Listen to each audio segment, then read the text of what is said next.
All right, what's the motherfucking deal, man? Y'all might not get that. That's that old Archer shit. The motherfucker be pouring up a drink and be sitting there with that shit. I had to wait to start the stream because, as you saw, the title was "Your Biggest Hater Is," and I had to wait for the biggest hater to join us this evening so that we could properly get into the conversation. No, I'm talking shit, man. But I hope you're all doing wonderful. I hope you're all doing excellent today on this fine Tuesday evening. I'm losing days. I gotta get more sleep and shit. I'm thinking it's Monday and shit. I hope you're all doing well. I hope everybody's doing good. I hope everybody's doing great. Salute to all of you. And so I took a little time today to get organized and put together some of the recommendations and things y'all always be telling me to check out this and watch this. I got a few more pages I got to go because I've been kind of scattering out some of my notebooks and things. But welcome to the Den. If you're not familiar with the Den, well, how sad for you. The Den, well, here's the right one, right? There we go. The Den is a conversation, a community, the best conversation on the internet, if you will. And I am your host, Ed Honcho. I am so fortunate to get to be your host, and I thank you for that because I think you people are great. You people? What do you mean, you people? No, I think all of y'all are swell, for real. I really think y'all are excellent, and I thank you for joining me, you know, every evening and participating and, you know, contributing and everything that you do. That really allowed me to evaluate some important decisions in my life, really allowed me to evaluate and, you know, just understand some things and, you know, just a lot of stuff. And I just want to say thank y'all for that. Now, tonight we're going to talk about haters. We're going to talk about the biggest hater, the biggest haters in your life, you know, and, you know, we're going to talk about what you can do about those haters. All right, everything's good. But before we get into that conversation, before we start talking about haters, we got to talk about lovers and friends. No, we got to talk about the degenerates, the denizens, the friends in the den, and maybe my favorite, the den folk. I hope y'all are all doing well. And then we're going to get into some hate. Edwin Baptiste, what's the motherfucking deal? Beast Mode Engage, Vincent Bryson, the nigga who could, Unbeaten Sports, Ferocious Film, Jess Sarah, hey, Jess Sarah, how you doing? Border Jumper, Anthony Bailey, what's the motherfucking deal? It's your boy Roman, what's the motherfucking deal? Dr. Rabbit, did I tell your name, Dr. You might have got 2 shout-outs. I got to check your credentials. Heidi, the stripping tiger. If a tiger strips, does it strip itself of stripes? I don't know. We'll figure that all out. Let me see. Make sure I ain't missing nobody. I ain't dissing nobody. Baker Man, what's the motherfucking deal? Baker Man has been professionally beating up Mexicans, but it's okay. It's legal. He was doing it in Mexico. Shout out to the Baker Man. Cavity Creep, what's the motherfucking deal? Stina, starry-eyed, always lovely to see you. Glad you could join us this evening. 92 AKU, what's the motherfucking deal? V Darko, what's the motherfucking deal? Rashida Reed, yes indeed, good to see you. Broderick Brooks, what's the motherfucking deal? Clayton, what's the motherfucking deal? You say to myself, I love hater logo tattoo on his head. Oh, that's terrible.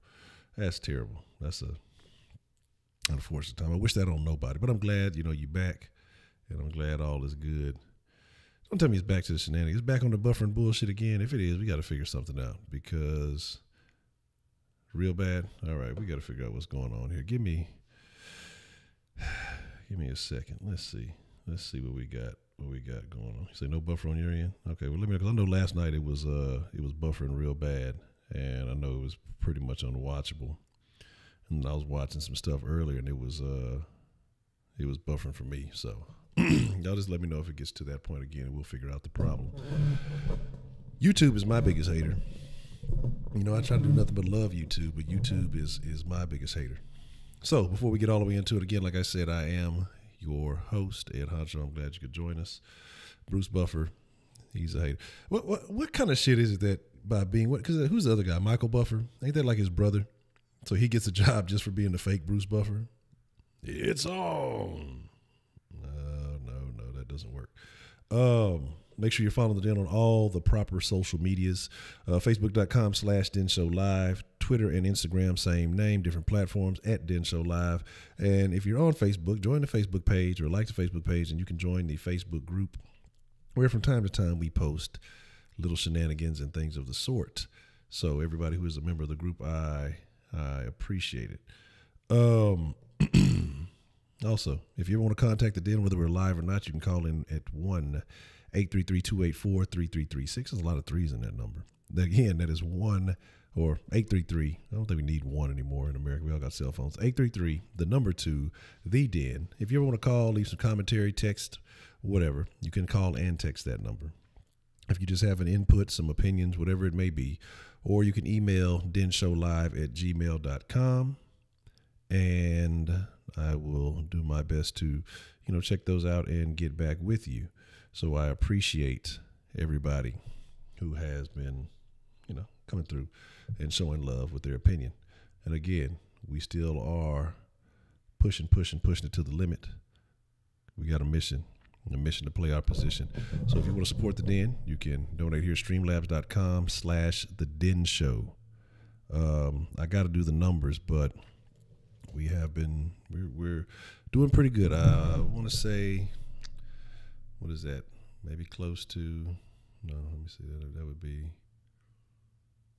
maybe like 30%, something like that. I don't know. My math is bad. I went and picked me up a book the other day, honestly, because I realized it's been so long since I've been doing any math work. So I went and got some, not basic math, but basically it's like math to algebra. So I can kind of refresh that, and then I'm gonna go get the next series after I finish this book.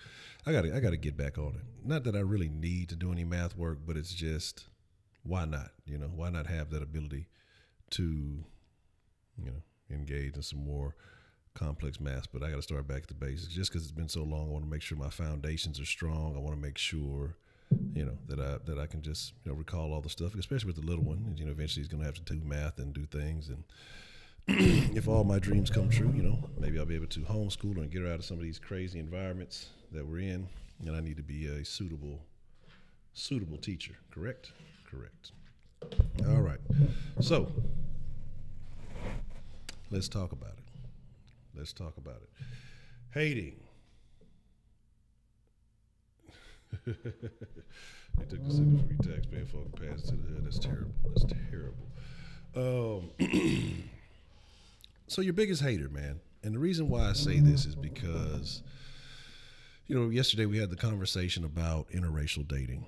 And Miss Lady Licious joined us and, talked briefly about it, her experiences, and, kind of asked her about, hating and, how people responded. And I think Jay Dizzle called in. He talked about Nick Wright, the mole rat, and his experiences and people hating on that situation. So I just started thinking about it, man, and then T'Challa also she said something too about haters that, we hate on ourselves. Black people, we hate on each other the most. We say more stuff about each other than anybody else. So that little squeaky noise right there. So the thing is,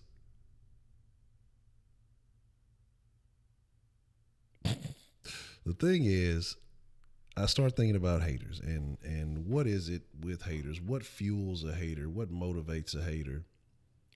And, what is their ultimate goal? What is their purpose? What are they looking to get out of life by hating on someone else? So you say, I hate when people try to call or text on Den time. Yeah, that's what I'm telling you. You got to tell them, hey, everything is shut down. Den time, hey, it's like, it's a wrap. I hate the invisible cup.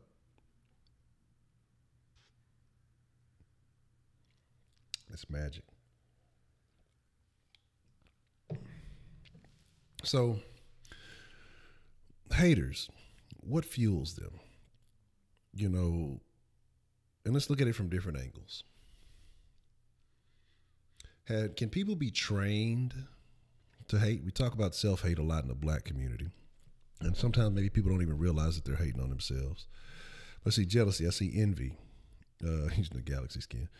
But I see, there's different types of hate in my opinion. You have people who hate other people who are successful. We talked about yesterday women hating other women, and it wasn't because they were necessarily white, but I think, I want to say what Jason made that point too, was saying that because they were in a successful position getting to spend money and do all that other stuff. Money is a very envious topic. What about people who are on the same level as you? What makes them hate? Is it positioning? Is it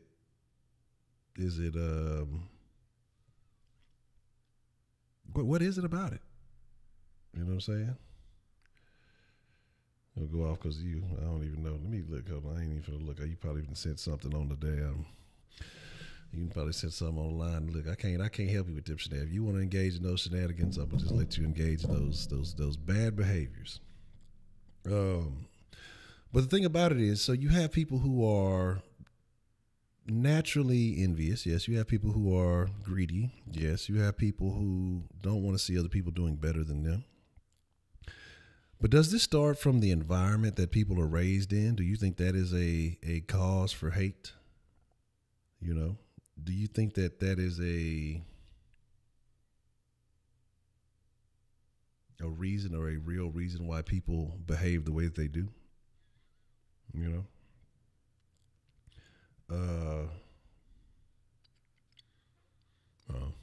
ain't going to South Padre Island. I don't even know why you in there teasing yourself.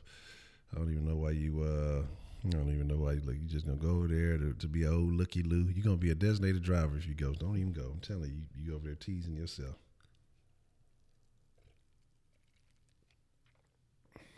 Some shit gonna finesse you out your keys and take off in your car. You're gonna be stuck out there. You're gonna be fucked off. But my thing is this though, is like I'm saying, is that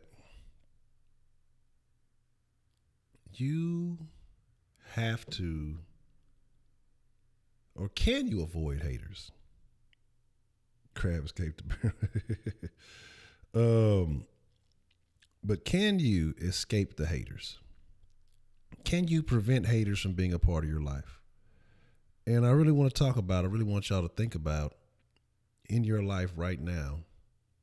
So when y'all call in, when you open up the line, I really want y'all to think about who is the biggest hater in your life. Who is the person that is causing you the most grief in your life? Do you think that people who are haters even realize that they are haters, or is it just so ingrained in their nature that they cannot even tell? Because I talked about when I used to be a very negative person, and there's still sometimes a little trace of negativity, and there's things I'm constantly working on. But when I used to be a very negative person, very, very negative, I didn't even realize it. It was just the way I approached life. So I didn't realize that I was emitting this negative energy. So maybe haters can't even tell that they're hating. Is it so natural? Excuse me. Is it so natural to a certain type of person that they can't avoid it? So I think that you have to consider it. So if you choose to use your energy to hate rather than do better for yourself, that says a lot about yourself. And but there's so many people that do. There's a lot of people who are willing to do that.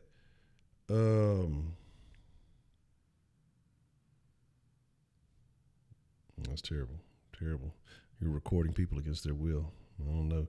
You go to Dr. Rabbit Dentistry, you may have a lawsuit. You've been one of them motherfuckers that you thought you put somebody all the way under, but then they could feel everything. Dr. Rabbit and their groping patients. You say people call realists haters. And yeah, that's something I've seen. So is there a line between being realistic and being hating? So what is that line? Where's that line drawn? When you're telling the truth about something and then you're deliberately hating on something. So is there a level of facts and opinion that goes into being a hater?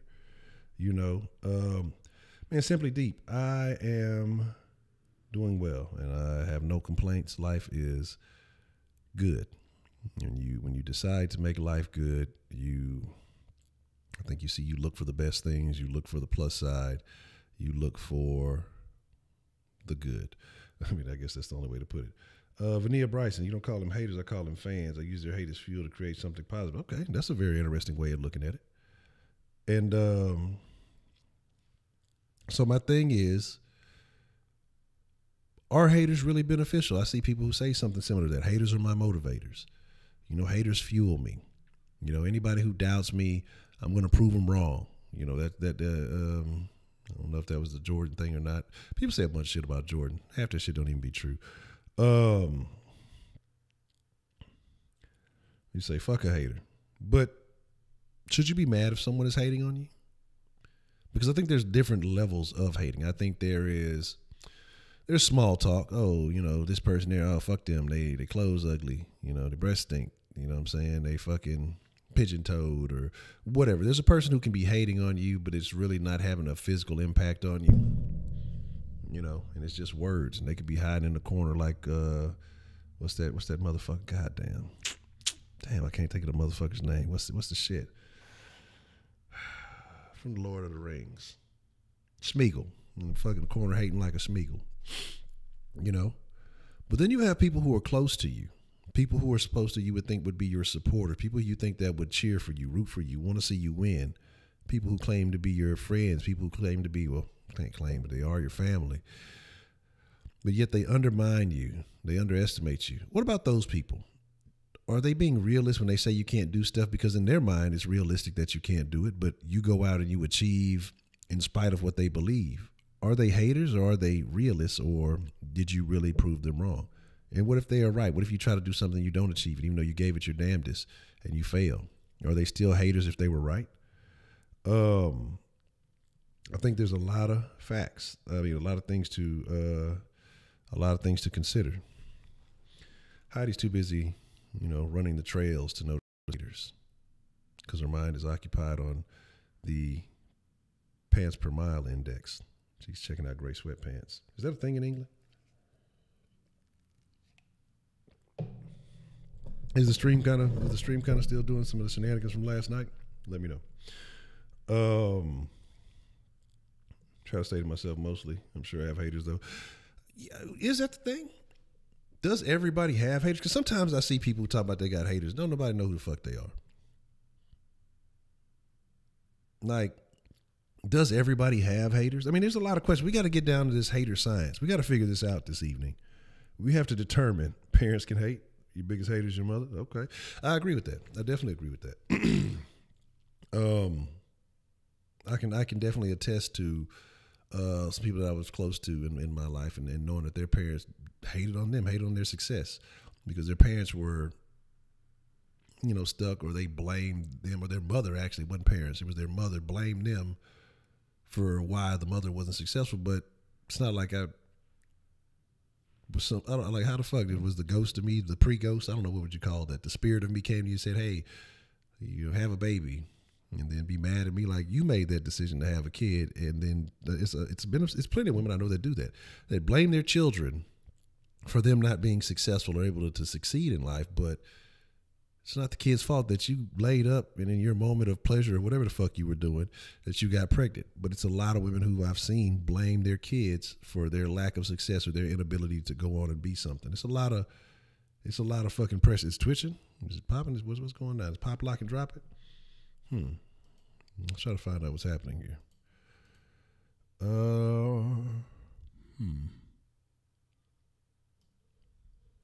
Is it buffering or is it twitching? You got no haters. Everybody loves me. That's the way it's supposed to be. I ain't got the bots on. No, my bad. We're good. Okay. Look. I don't know. It might be tripping. It might be YouTube still trying to take me out. They might have infected my PC with the virus because they're hating. But okay, cool. You saying that this isn't a Twitch stream? This is a YouTube stream. Again. yes, I caught that from Sarah.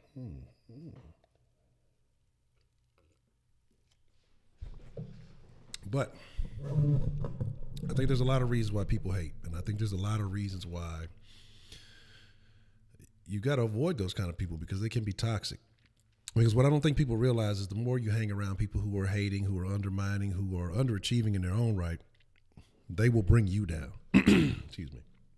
Or they will attempt to bring you down. And that only makes your journey that for it's only more obstacles, more roadblocks. And I think it looked like it jumped a little bit. I think I caught it there a little bit. But a lot of people want to take you out. A lot of people will want to see you fail, especially if you're achieving something well that they did not, that they could not achieve or were not able to achieve, or if you're proving them wrong, they want to see you fail. So here's the deal. This is what we're going to do. We're going to open up the Denline here in just a second. Okay. We're going to hate. But what we're going to do tonight is I really want y'all to think about it. I want to know who your biggest hater is, how you handle that hater, or if you had a hater and how you have dealt with that situation. I would say me in my example, I've had people hate, but I really just, like I said, I really just brush. I don't give a shit. You know what I'm saying? If you don't like me, I don't really give a damn. You know what I mean? Like shit. Again, I've taken real, like when you look at what the value of somebody sitting there saying they don't like you, it's really none. It's nobody I feel like I need to impress. I don't feel like that shit sound gay as shit, Kenneth. There's nobody that I feel like I need to, convince. And so if you don't rock with me, if you don't rock what I do, you don't like me in reality, you don't like me I don't care about any of that. When it comes to online haters, I know people talk about, I was like, I don't give a fuck about them. I think I seen that shit. Did I see that shit? I don't give a shit about that because they're, if you just hating and you saying some shit, I don't know who the fuck you are. How is that going to impact my life? Like, I don't care what some random person thinks about me if they don't like me. Like, how the fuck? If you're not really right, you just come here randomly, fuck you, nigger. Okay, well, enjoy living in your mom's basement. I hope it's comfortable in there, and I hope she brings you food and stuff like that. I don't give a shit. But, it is what it is. So, let's see what's shaking. Let's see what's shaking. So not everybody is going to like you, and that's okay. Having haters is not a bad thing. It just means that you're making moves that they wish they had. I agree. I'm only worried about what my mom and my girl thinks about me. Yeah, I'm in the same boat. Sometimes I don't care what they think either. Goddamn, they don't like me. Shit, fuck them too. No, I'm just playing. I'm just playing, man. I'm just playing. Man, if Kenneth ever dreamed he whooped a Gary, you better wake up and apologize. So here's the deal. Like I say, we're gonna open up the line here.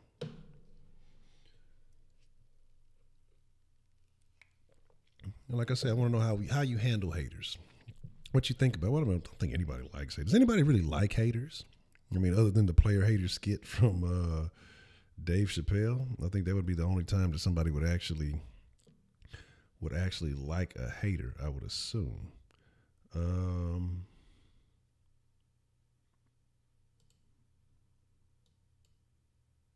me make sure if I think I'm on the right number. Okay. And let me drop the number up here. And all right. Denline should be good to go. Oh man. Let me tell you, cock blockers are the worst. Cock block. You know who the worst cock blockers are? Female cock blockers are the worst. Like a hating ass nigga who cock blocking. Like at least I can understand he kind of got an agenda on some hoe shit. But a female cock blocker who ain't getting no benefit from it either way. Let's see what's going on. What's the motherfucking deal? Who we got calling in on the Denline this evening? What's up, Honcho? Anthony, man. Anthony, what's the motherfucking deal, man? What you want to drop in the den tonight? Man, I think, man, well, for me, my perspective on hating people is more about your growth. Sometimes you outgrow your circle and your mindset change, and you need to come up out of what you've been in. And the people that don't want to see you leave the circle may seem like they hating on you, but they just haven't gotten to where you are. And when we deal with our inner selves, and when we say what we need to do to make moves, to do better, we don't always share that with other people. But when we do, and they can't see the vision, then they be like, "Oh, nigga, you can't do that," or "You've been doing this your whole life. Now you want to do this. Now you think you're better or you bigger than us," or some shit like that. So I think it's more about when you having that inner talk with yourself on how to make moves, and then somebody don't believe in that shit because they feel like they put you in this box and that's all you can be. Then it seems like they hating on you. That's why it's like I've had that pretty much my whole life. I've lived that being short, but it being in sports, but being fast. So you can overcome being short by being fast or strong, right? So I've been able to overcome a lot of those things. But even when going to the military and then coming back out, you kind of I ain't gonna go that route because it's gonna be a whole nother conversation. But I think it's more about because when you, let's say like this, just like a snake take off his old skin, it's all shiny, it's left this old.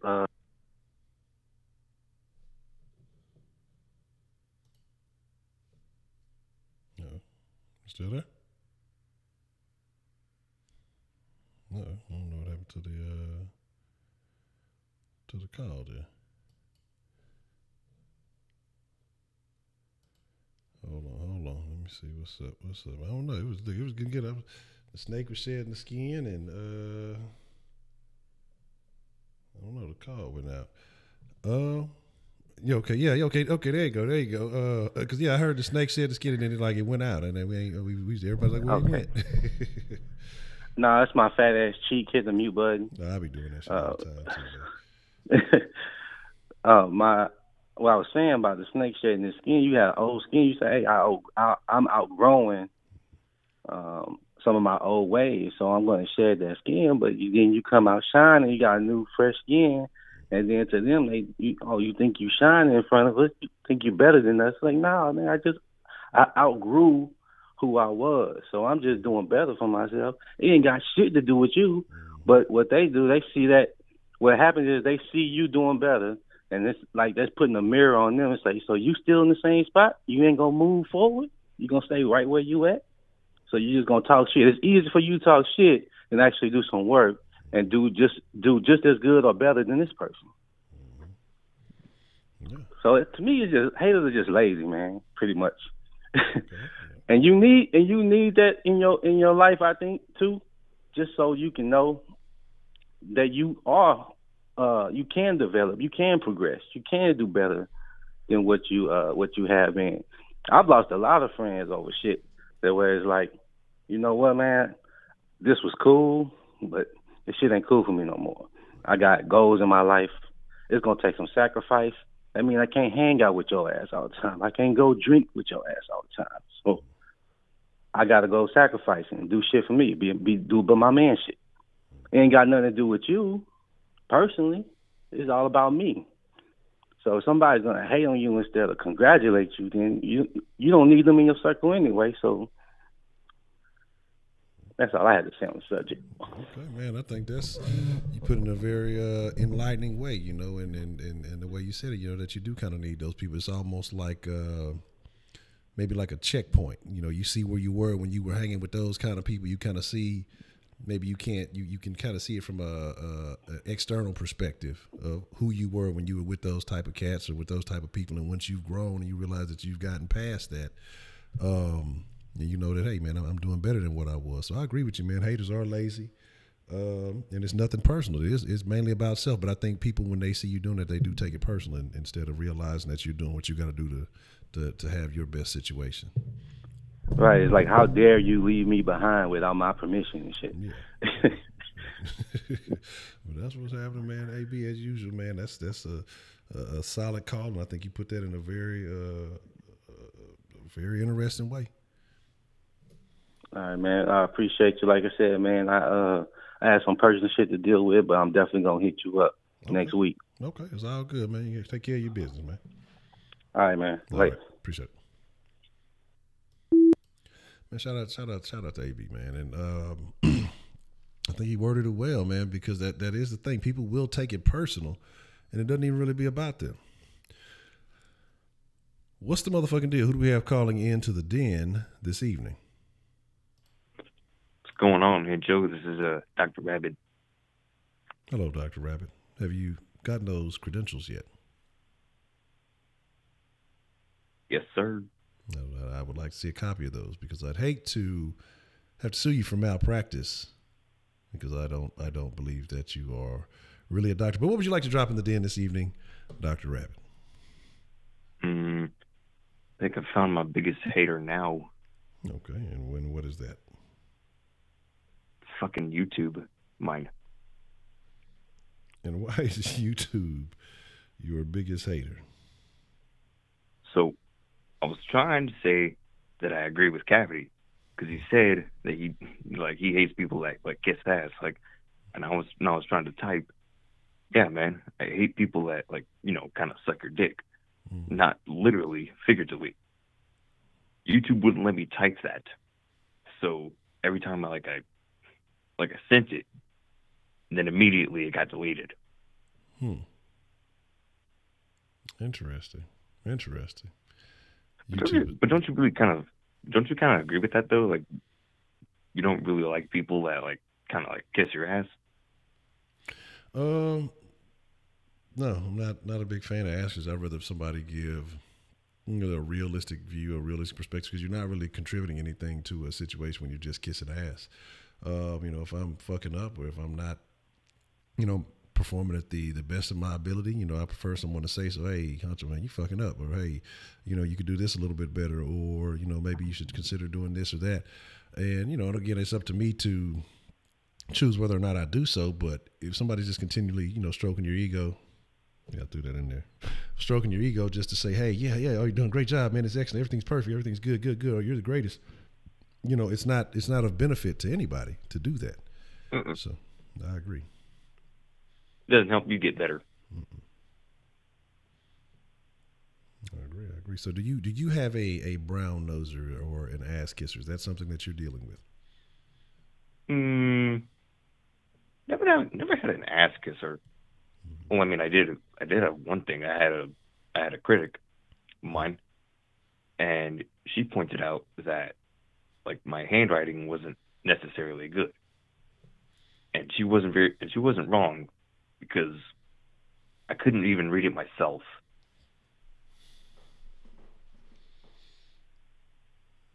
So she kind of talk, and she's right-handed and I'm left-handed. So, a handwriting cricket. Yes, a handwriting cricket, you say. No, a handwriting critic. I don't think there's anything wrong with that. If you agree that the handwriting was bad, I don't think it's not necessarily a hater, like you said, a critic or constructive criticism. I think that's, she was right. A plus. Okay. If you can't read your own handwriting, then something's got to give. Yes, definitely. You definitely got to fix that. It means what gives is the bad handwriting, and you have to improve on your writing form. Yes. But anyways, that's all I got.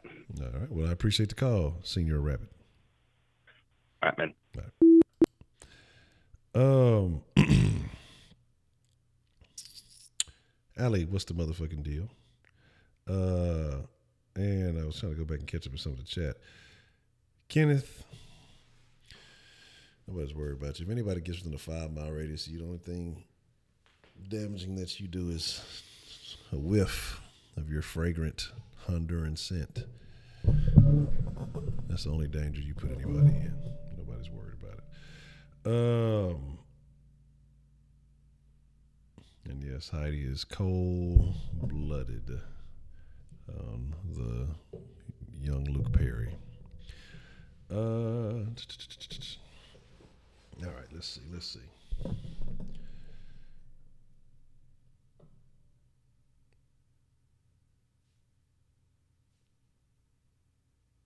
I don't know what y'all got going on there. Yes, go Rockets. The Rockets are the greatest. 14th seed to the 3rd seed. What a world, what a world. No, I just saw the market say that.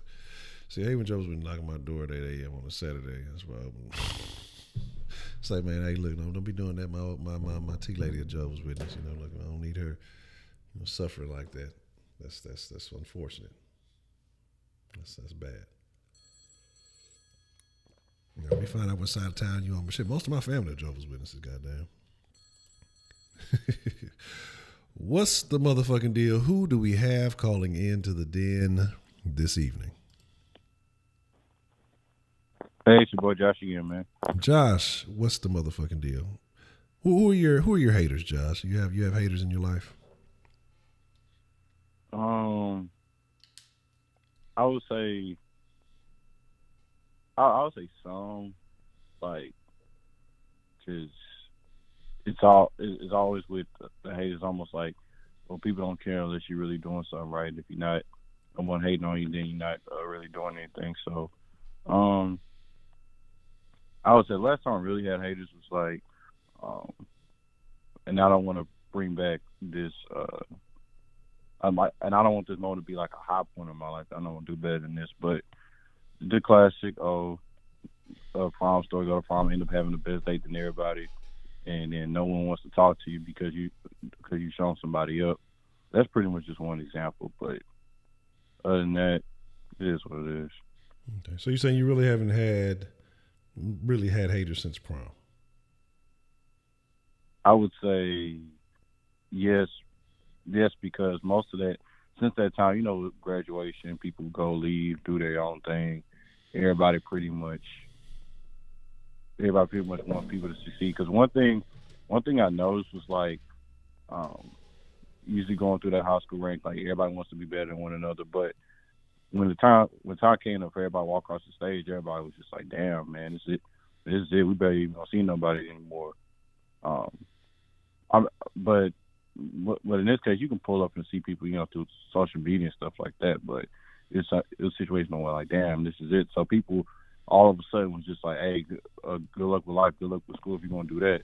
Even the people that hated on me when I was in school came to me and said that. So, and then people was going around saying that to everybody else. So there's a whole lot of that going on. So the reason why I asked this is, so your ass ain't been doing shit? Because you said, you know, motherfuckers ain't hating on you unless you're doing something. So you ain't done shit since prom, nigga. What the fuck is going on? Well, where your haters at? Where your haters at, man? I am doing shit, but it's just like, look, when a dude went to school, right? Mm-hmm. I was around people where like everybody wanted everybody to succeed pretty much. Mm-hmm. And then I just moved to UH, so I know some people, but I don't know a whole lot of people yet. I only been to school about 2.5 months, and I'm only there like 2 to 3 times a week, pretty much. Only 2 hours a day, pretty much. So it's like, I mean, it is what it is. Like, man, that's a long ass time, man. By that time, look, you should have made like, let's see, you say what, 2.5 months? You say what? How many hours a week? 2.5 months. You looking at? I only go to school like what, Tuesday and Thursday. Tuesday and Thursday. Okay, so it's about 8 times a month.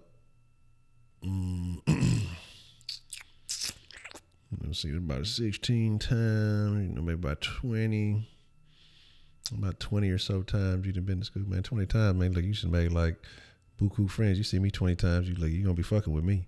I mean, that shit. I'm cool like that. You got to be cool like that, man. You got to get you some haters, man. So you had 20 opportunities to acquire some haters, and you've chosen not to pick none up. So why is that? What the hell? I mean, I need to know. Okay, you said at the beginning of the call, if you're not doing nothing, you ain't got no haters. You only got haters if you're doing something. So you going to school, you know, you got to either be like head of the class, you got to be out there studying, you know what I'm saying? You either got to be, you know what I'm saying, you got to be pulling all the hoes, so niggas hate him, man, this nigga got all the hoes, I hate that nigga. Or you got to be doing something, what is it, you know what I'm saying, other than getting hated on, you know, at the job. Maybe you got to come on, I need to know where you got some haters at, man. So you said other than the job, okay. So what goes on here is just like, usually in school where you brought up a good point. Usually school people was like, oh, everybody competing to have a higher grade than everybody. When you in classes where it's hard as shit, where nobody passing in that hole, and everybody's just trying to get in group music shit, trying to barely make C's and B's in that bitch. Everybody just worrying about passing, pretty much moving on. Oh, see, then it's like you end up having. But then it's what you got to do. You got to be like in the group me, right? Because I'm finna give you the hater blueprint. Get you some haters, right? You got to go hard in them classes. You got to study your motherfucking ass off. Get out the goddamn South Padre group me. Stay on your books. Study your shit. Get the best grades in class. When everybody in that bitch talking about they struggling, you know, oh shit, I aced that test. That shit was easy. That shit wasn't nothing. So they mad because you breezing through the class because you studying and you working hard, but you can't let them know you working hard. You got to make it seem like it's easy. And then they gonna be hating on you. Bow, you got you some haters. You know what I'm saying? I'm trying to hook you up, man. Yeah, so you pretty much late to that because before I'm doing this, I was pretty much doing my homework as I speak right now. So, but are you acing the class though? And like, well, I would say a B right now, just to be honest. No, that ain't good enough. That ain't good enough. No, I need A. You know what I'm saying? The Den only accept A's. You know what I'm saying? I mean, never mind. Yeah, oh yeah. When I went to class, look, let me tell you a story about Honcho. Here's the deal. Okay, my first go round. The reason why my grades, because I did not go to class, and so I still passed my classes. Even though I fucked up in some of them, but then. When I fucked up and then I said, let me go ahead and get my mind right. And then when I actually started attending class, let me tell you what I did. Instead of fucking with the rest of the players and all of this shit, I sat my ass in the front of the class. I actually focused. I studied. Outside of class, I paid attention. You know, I did my work and everything like that. My grades were excellent. Yes, A's, because I actually focused. But when I wasn't giving a fuck, I didn't give a shit, so I was fucking up. The thing about it is just the effort that you put into it is what you get back. That's my whole deal. Is just I made a series of bad choices. At first, I made bad choices. You know, as far as going to class, I just wasn't going. When I kind of got my shit together, I made bad choices outside of the classroom that hindered my experience. But as far as going to class, I was acing that shit. And that's why they was writing letters trying to get me to come back to school. Like, man, your grades were great. You know, you just got to, fix that other little issue and, take care of them other things. Man, hey, your grades were extremely respectable. And, shit like that. They was writing, calling them up, trying to find me. I was out of the state. You know what I'm saying? I was elsewhere doing other shit, So it was never an issue about grades. Like, if I put some effort into something, that's not a problem. So my thing is that's why I'm saying I need A's, man. I can't accept nothing but A's from you, man. You know what I'm saying? Otherwise, I'm calling Mama Josh and Papa Josh, and I'm finna tell him, look, he over there, he talking to these floozies in the South Padre tat. He talking to these floozies, talking about going on this cruise. He ain't focusing on his grade. I'm gonna be your hater. I'm gonna be your biggest hater if you don't get them A's, man. So one more thing. Was UH like it is then, like it is now? What does that mean? It's a school. School is school. Y'all got it easier now because y'all do everything digitally. So shit, it's easier to turn in papers and do all that shit without having to hand in manual shit. So I mean, I don't want to hear that. That's no excuse. All right. Yeah, because I've been hearing a whole lot of cool guys and people hit me up when I be in Uber sometimes talking about, man, UH is harder than what it is then. No, man, they ain't doing no shit. They selling you them wolf tickets. That ain't come from me. Selling you out them wolf tickets, man.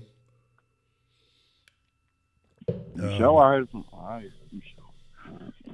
Look, Josh can make them goddamn A's. Go get them goddamn A's. I'm hating them. Tell them to call your parents, goddamn. Tell them that nigga Josh, he be on this late night show where they be cussing and talking about sex and talking about drugs and all kind of bad stuff. I'm gonna hate. I ain't gonna tell him I'm the host, but I'm gonna hate on you.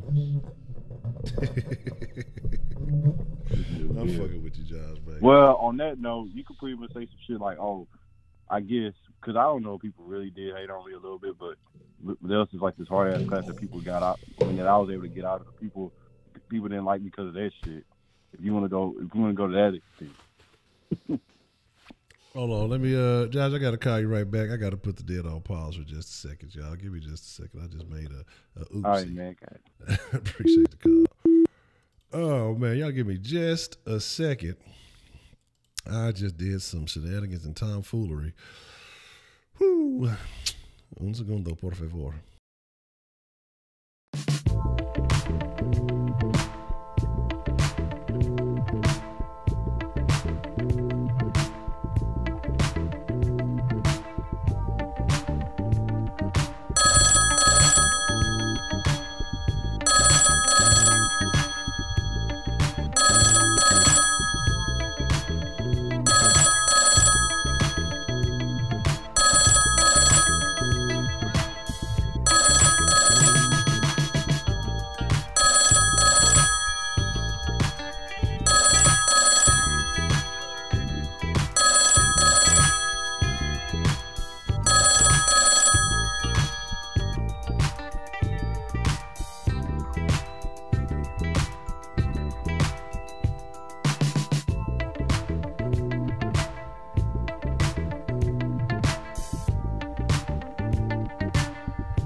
All right, so that happened, and we're back. Damn, we missed that spot too. Fuck. Oh well, shouldn't be too bad. So, bitch. Yeah, I spilled my fucking shit, and I was trying to make sure that that didn't fall onto the electronic stuff and fuck everything up. What's the motherfucking deal? Who do we have calling in to the den this evening? Yeah, man, it's Felicia. You all right there, man? Yeah, I just had a small hiccup. All right, man, I see you. Well, no, I just really wanted to make the last point to what the last dude said, because actually I was just having a conversation with my girlfriend about it today, because she goes to UNT. And she has a group chat, and the group chat got like 400 something people, but, you know, people like pass notes and stuff, so it's really not that hard to pass classes in college. I mean, if you work together, that's what I'm saying, you know, like, even though you may have like 20% of the class like commenting, you know, in the messages, like that 20% could help you out in a lot, you know, even if you miss shit. Like, a lot of the teachers do submissions online, so if you get that little code and you just submit it online, you good. You're already in the class. Yeah. So as long as you get your shit done, like, teachers don't give a fuck. But that's all I gotta say, man. But peace out. Hope you have no more hiccups, man. Good night. I appreciate the call, man. I'm over here, like I said, but that's what I'm saying. Like, nowadays, you got like all the tools, so when it was harder, that ain't harder now. Shit, you got like 100 motherfuckers helping you. You got like a million more ways to cheat if you get that damn desperate to get it done. Like, y'all fucking kids nowadays just lazier. That's all the fuck that shit is. That's just what it boils down. I'm fucking mad about that. I really am. I'm very upset that. Well, at least I ain't fuck up. Well, did I?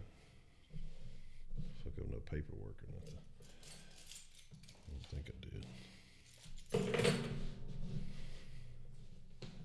Son of a bitch. All right, so we back in action.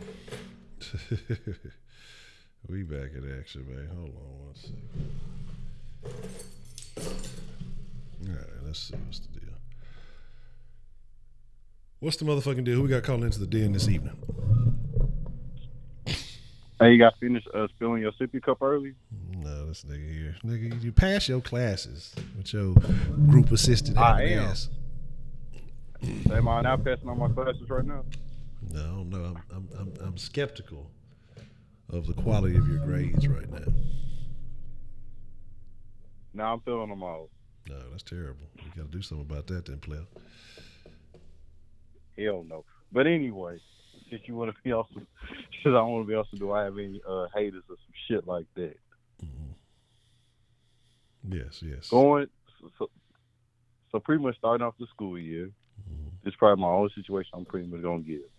Start off the school year, I was in a class where I was pretty much was like, because first of all, when you go into college, you be taking those classes where you need them, but you really don't. You pretty much choose any other class you want to get into your major. So once I got into a class, seeing that all it was you just take tests and that's pretty much it.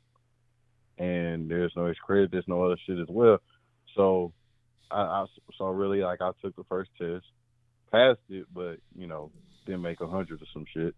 So I ended up, you know, leaving the class because I found a better one. Everybody in the group chat was pissed off at me, talking about why you didn't tell me, why I didn't know. And then there was another situation where I took this one test, made an A on it. Everybody else made C's and D's and failed them. And the thing with me was I pretty much had all the answers because I had all the reviews and shit because I went there, everything. And everybody was mad at me because everybody didn't do well. So that's two small instances, but some little shit to me. So. Okay. So you had a minimal amount of haters for a temporary time period. Yeah. Because I've only been in school for a temporary time period, right? I mean, I don't know. I'm not sure. Well, So what do you plan to do going forward that will increase your hater availability? Well, keep doing what I've been doing. Oh, that's terrible. Okay. That's terrible. No, I was actually reading a message from a different source. No, he wasn't, but I'll let you get away with it. Look, nigga, get you some haters. Look, that's what I'm saying. That's what I'm saying. Matter of fact, let me check my roll. Let me find Mama and Papa Josh number in here and my Rolodex. That's for the old school. Y'all youngsters. Hey, I'm getting one right now. Hey, it's called Honcho. No, I don't know what to tell you about that. But I'm a motivator, not a hater. But I'm very upset that my drink did spill. I'm very upset about it. I'm blaming Josh for my spilled drink. That's what I'm doing. I'm blaming Josh for the fact that my drink spilled because it happened in the course of his call. He said, he did say, he got that African lineage. He probably put some voodoo on me through the stream, and then now my drink just spilled. Ain't that fucked up? Yeah, but no one knows where you stay. Like, how can I even do that? No one knows where you stay. Probably, but Heidi. Nobody needs to know where you stay to do the voodoo. You just got to put that energy in the atmosphere. I don't even know your real name. But you see my persona on the screen, so I mean that's all you need. All right, man. Anybody else calling in? Shit. All right, Josh. I'm highly upset about my beverage, even though it really wasn't that much, but it was enough. And I'm not so much mad about the fact that I lost, but the fact that I had to clean that shit up. But yeah, what's the motherfucking spill was pretty funny. That I must admit was humorous. All right, what's the motherfucking deal? Who we got calling in on the Den line this evening? What's good, Honcho? What's going on? This is Vince. What's going on, Vince? What you want to drop on the Den line tonight, man? What's good, Honcho? What's going on? Oh, I just want to drop on the Den, man, that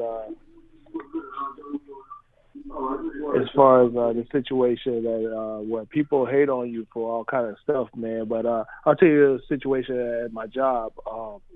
Me and a coworker of mine, friend of mine, we was going for this same position at my job because we didn't want somebody from the outside coming in to have a shot of it before they hired somebody on the inside.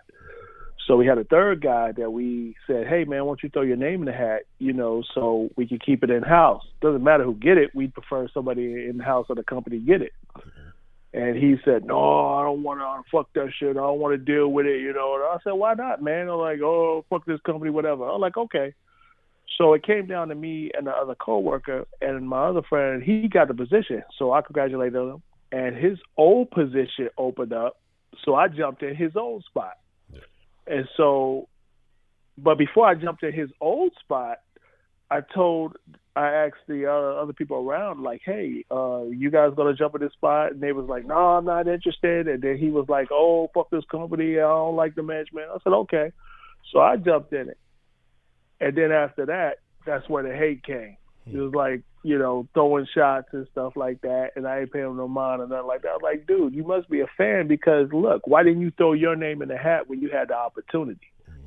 You know what I mean? And it's funny how you could get hate from coworkers all because they didn't take the initiative to jump into a situation that was available. But then when you jump in and take advantage of the situation and jump in it, then they throw the hate at you. Yeah. So a lot of people get hate just from you stepping up and progressing and making moves, whether it's a higher position in your company or career, and those who didn't take that opportunity are mad because they should have jumped into it but they didn't.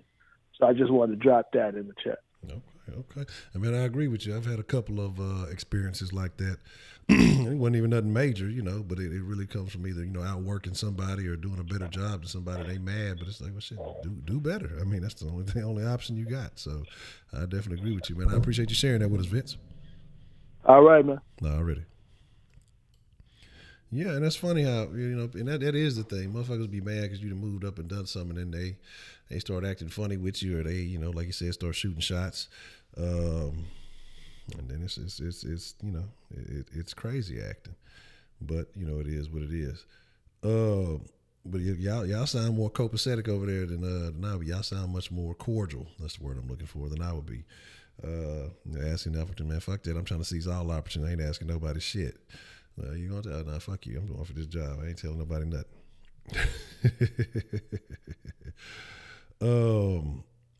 Yeah. So, yes, but the cup did spill. Nothing was harmed. Yeah, I gotta fucking drink water, more water. That was my treat to myself for the day. But oh well. I wish we had people could stick together at work like that. Nah, man, hell no. Motherfuckers that go stick together. Motherfuckers just cutthroat on the job. Motherfuckers, but here's the thing though, people be want to be the man just because, like, they want to, again, I would talk about that, like, motherfuckers want to be in position, they want to be, known as a boss and all that other stuff, but then don't want to recognize the added responsibility that comes with it. And so it's a sad no-go.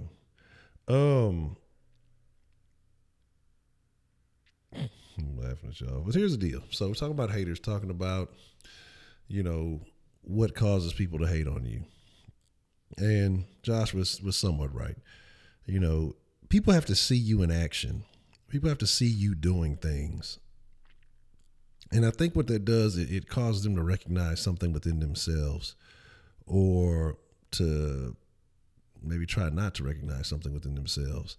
And they validate you not being able to do something. They justify saying that you can't do something, or justify saying that, your actions by throwing some layer of negativity on it. If you're trying to, you speak your dreams out loud or your plans out loud, you can't do that. Ain't nobody, you're going to be able to do that. That's only for them folks. So that's, you ain't nobody in our family ever done that, or you ain't got this, or you ain't got that. All right, cool. Or it's some type of shit of like Anthony said earlier, hey, you think you better than us now. And it's a very interesting thing, because what he said and is very, very true. And it's why I say you got to kind of be cautious of the people you deal with, and to really understand where their negativity is coming from. And what I mean by that is, you do have friends, you have people who, they value you, they appreciate your energy, they like being around you, but they know that if you start to make different decisions and you start to do different actions and you start doing better for yourself, then the likelihood of you still hanging around them, it becomes minimalized. It decreases significantly. And they want to be your buddy. They want to be your friend. They want to hang around. They want to associate with you. But if you choose to go on a different path, they won't be on that path, because they don't want to do the things. They don't want to make the sacrifices. They don't want to make the choices that would require them to be able to take that journey with you. So instead of them doing that, they just rather, throw some shade your way, hoping that it will bring you back down to their level, as opposed to, improving their own personal position. Now, there are people like that who will see that, and it will inspire them. And once you get to that area in your life that you're trying to achieve, and some people sit there and realize, hey man, this motherfucker was right where I was. I mean, we was sitting there doing the same shit. We was hanging out in the same places. We had the same behaviors. We were doing the same shit. And he decided that he wanted better, so he changed up his actions. Maybe I can do the same thing. But then again, like I say, you have those others who will hate on you and try to undermine everything that you were trying to acquire. Terrible mustachios. Sounds disgusting. Sounds like Antonio Brown. But there's that. So there were some things that happened today, and I can't remember any of them. I'm sure I wanted to talk about them, but now that my attention has been focused on the spilled cup. No use crying over spilled milk. I'm crying over it. But it wasn't milk.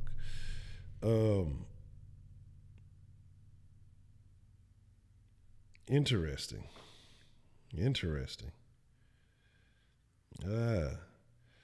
Well, the person who just sent that text, you should call in and we should discuss it. I think that's the only way to truly resolve the problem.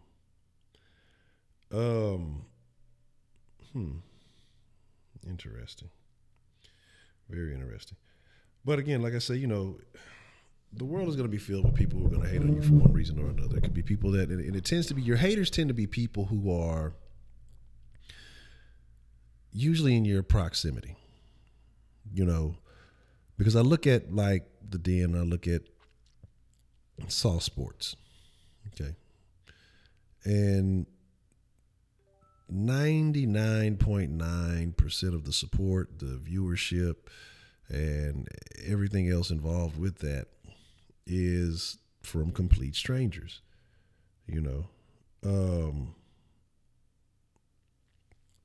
And like I say, I didn't know, probably outside from the Baker Man or occasionally, hold on. I think I just realized something. Let me see something here. Look, I think I just realized something. Let me. I might not have. Uh-oh. Where I fucked it up. There we go. But, am I in I put myself in the live chat. But, like I say, the overwhelming majority of people, like I say, I haven't known, as these things have been going, we kick it with, I don't really know much about y'all. Y'all know somewhat about me. And some of y'all, like I do, some of y'all who share and call in. But prior to, me going on this digital journey, there's no real connection. And every now and then, some random motherfucker coming in with some old stupid shit. But, fuck them. We ain't really worried about that. And, even though Heidi's kind of special, we like her anyway. So it is what it is. But, there's lots of people who I know, I'm familiar with. I still have some accounts that are still connected to a lot of other people. And at the same time, I don't blame them. So I don't necessarily say they're haters, but, there is minimal support. I've told you about things that I've done in the past. Now, I said, hey, if I was dropping a rap album or I was doing some other shit, it would be buku support. When you talk about doing something positive, going in a different direction, you don't get that support. It's the thing about it is people will act funny. You know what I'm saying? Yeah, exactly. And that's the thing. And it's unfortunate that, what do they say? Keep your enemies close and keep your friends close and your enemies closer. But I don't really feel like I got any enemies. I'm not really worried about that. Anybody who considers themselves an enemy, well, I guess they just mad at me because I'm really not concerned with it. I'm really not thinking about it. I get haters calling when I'm trying to take a nap at work. Nap haters are the worst haters. Say new R. Kelly interview dropping tomorrow at 8 a.m. with Gayle King. I got to be on that. I got to see. Look, I got to get back on. I've been losing subs on the Den, man. We was doing good. I think I got up to where we needed about like 37, maybe 37, 47. I can't remember where it got up to. Subs to get to 2,000. That should have been dropping like daily. I guess motherfuckers don't like the other topic. They want to hear more Jesse stories. Shit, Jesse ain't done shit. I can't talk about Jesse, goddamn, he ain't done nothing. Recording in the shower. But that's the thing though, if I'd have been on some negative shit, promoting some old bullshit ass stereotypes and shit, people would fuck with it the long way. Oh, that's great. But like I say, when you're doing something different or you're coming from a different angle, people don't fuck with it. Shit. I've known situations with watching the Baker Man. You know what I mean? Motherfucker shit. You go drop a nigga on TV and shit. Motherfuckers start coming out the woodworks.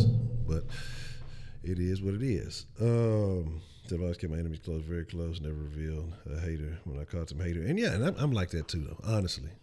Like, if I know somebody's doing something shady and I know that they have some type of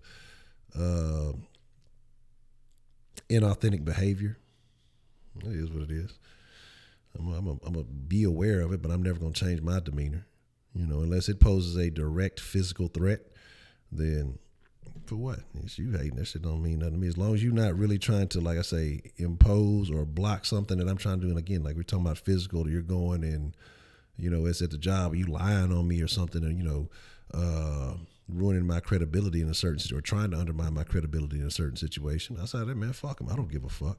You know, sit there and hate, throw all the salt the fuck you want to. Because the thing with a lot of people that be hating that they don't realize is that people come back and tell you everything.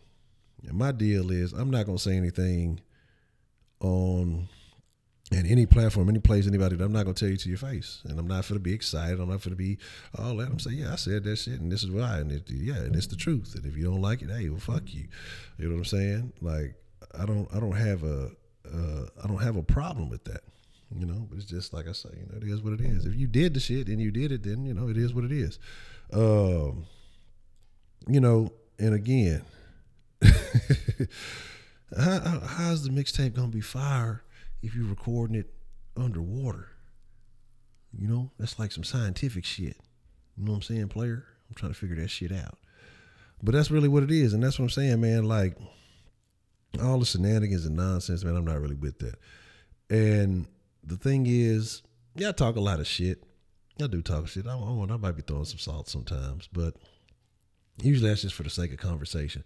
Because ultimately, when we talk about these people and, you know, what some of these people have going on, I wish well for them. Maybe their behaviors or their actions. Because we can talk about ideas and we can talk about, you know, topics, but not necessarily have to mean that we're hating on the people themselves.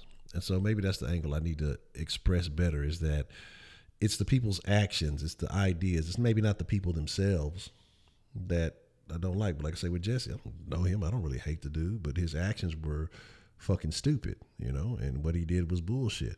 And in many other ways, like things that I talk about that I don't like, it's usually the actions or the idea of something that I don't like. Individual people can't really hate you unless I know you or know your motives, you know what I mean? So it is what it is. Wish you well till it's running dry. You said you've had two of your best friends try to holler at you women. Oh yeah, I mean, I've had some shit like that happen too. Yeah, I've had some shit like that happen. You know, it is what it is. And motherfuckers come back and smile in your face and shit. You know, but you let it be what it be. You just know how to handle motherfuckers in certain situations. So it is what it is. You know, there's no big deal. Damn.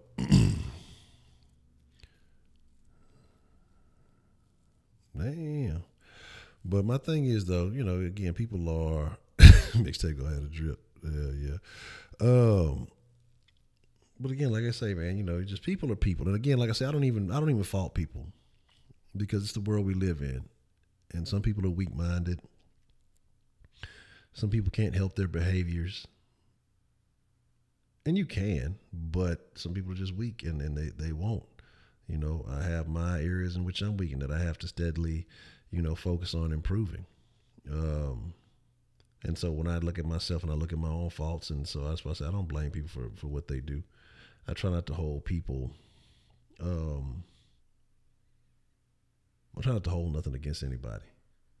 Because again, when you sit there worrying about that shit doesn't do anything but really lead to your own detriment. It deteriorates you from within when you worry about somebody else, and when you hating on somebody, you holding hate for somebody, you know. Anybody who ever done well, man, I'm glad that they put in the work, they put in the effort or whatever it took to get where they are. And all right, Roman, appreciate it. It's all good. You know.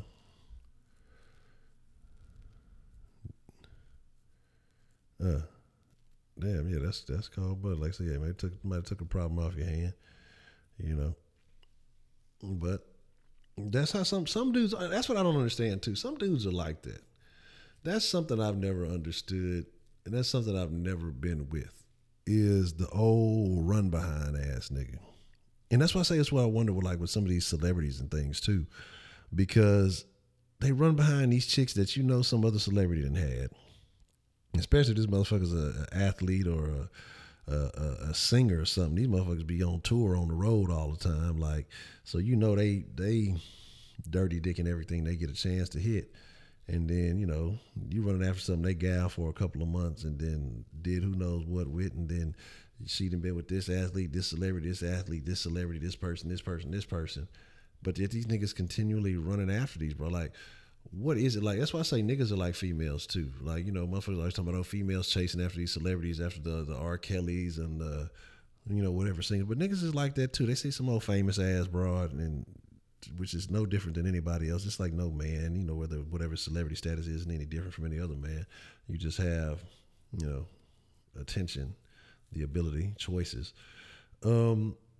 And they run after this broad. I guess, I mean, I don't know if it's to say that, you know, oh yeah, I knocked down this celebrity or whatever. Shit, but knock the motherfucker down. Like, some of these dudes and the behaviors that they have, it bothers me. Like, it's not my business, not my dick, so I don't really give a fuck. But it's just like, I couldn't see myself wanting to date a well-known thought. The motherfucker's running behind like every nigga that hasn't hit Black China. And you know, like, if you watch her resume, it's like slowly declining. I posted a picture in the den the other day, and it's like the motherfucker she's fucking with, the status is slowly going down at an angle. And you just look at it, it's like, oh, she was fucking with that nigga, this nigga. Who the fuck is this? Who the fuck are these niggas? Like, look like some old regular niggas from the hood, dog. Like, is that my cousin? Damn, she was fucking with that nigga too? It's just, man, it's crazy though. You know. And so yeah, that's what I'm saying, man. I don't get it. There's so many other options, but yet niggas want to chase after some chick that, you know, everybody and their mama know that done something dirty with. And again, it is what it is. So yeah, I can't do it. Come on, guy. I think this is important, and the people of the den need to hear this message. I think you got to call in. I think you definitely need to call in on this one.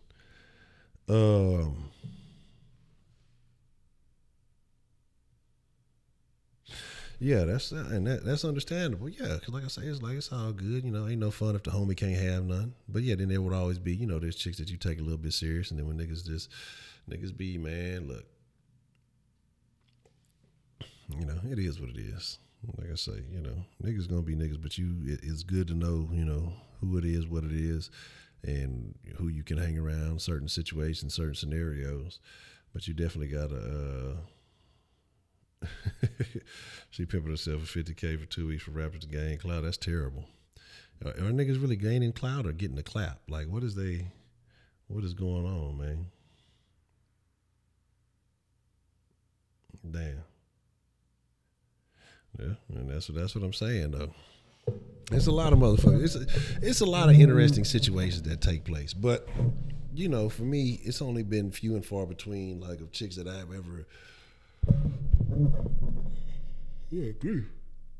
given that level of interest in my life. So most of them, when niggas be trying to do some old shenanigans shit, I'm just like, oh, well, I don't give a fuck. I was like, I don't give a shit. But it's like niggas see you fucking with a broad or some shit, and they just gotta run up behind you on there, like. And the fucked up thing about it is, like, broads peep that shit, but see, it's one of two things. What the broad is doing is she's using that nigga to try to get you upset. You know what I mean? And not realizing that shit ain't working. If I was that concerned, I'd still be fucking with you. You know what I'm saying? And I agree, man. I do agree. I think that is suspect. Like, because there's niggas who do that shit. Like, well, nigga, you know, me and my explicit behavior, why you trying to run up in hoes that I need? Like, go find your own bitches. Go find your own chicks. Like, it's some old weird shit.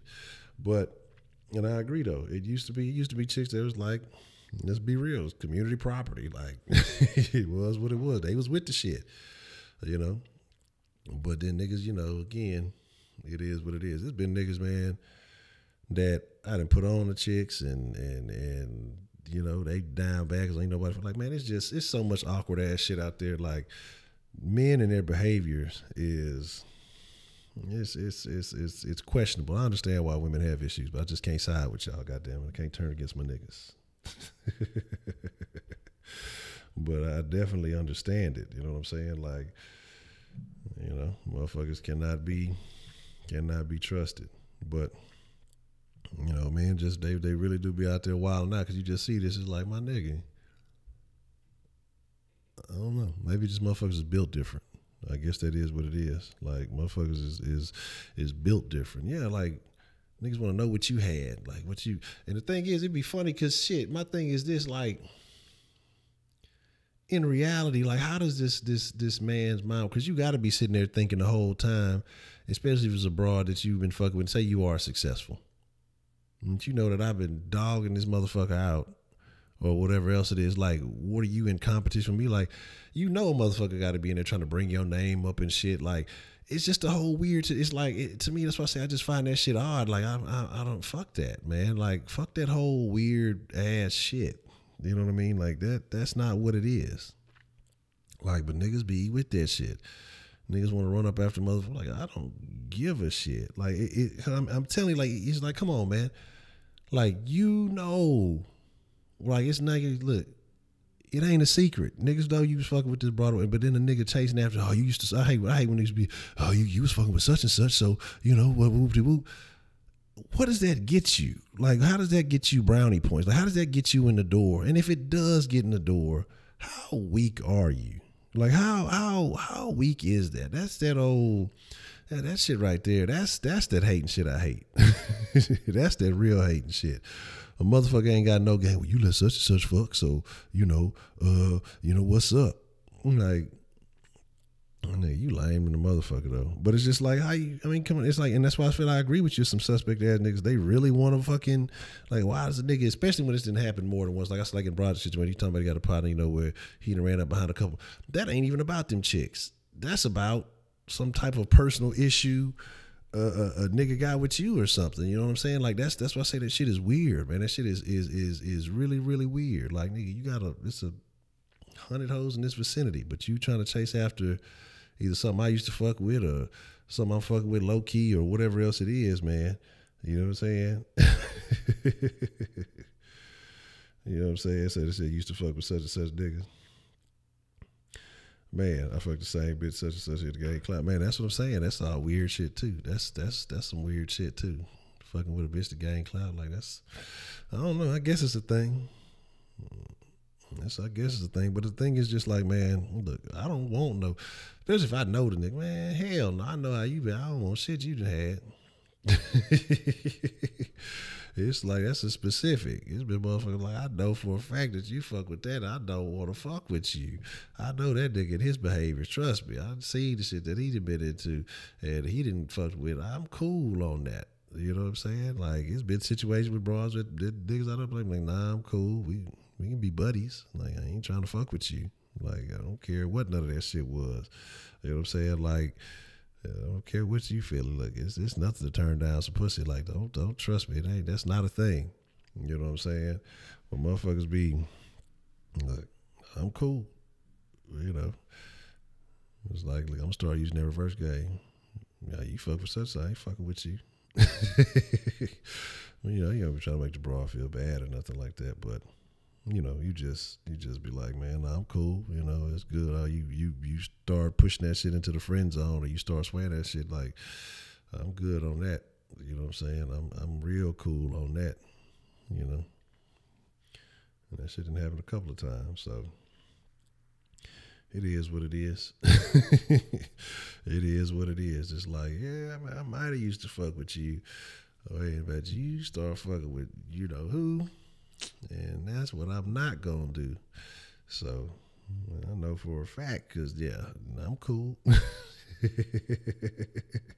I'm cool on that shit. You know what I'm talking about? I don't want no action. You know what I'm saying? Yeah, I know some people that be here too, because they know how females be knowing how they homegirls be too. They know if they want, but shit, females be chasing after a fucking, see what the deal is with niggas and females, man. With broads and dudes. But the problem is you gotta stop telling people about your sex life. Like, I don't care how cool you think a motherfucker is. If you tell a motherfucker about somebody you fucking with and they done this, that, or the third,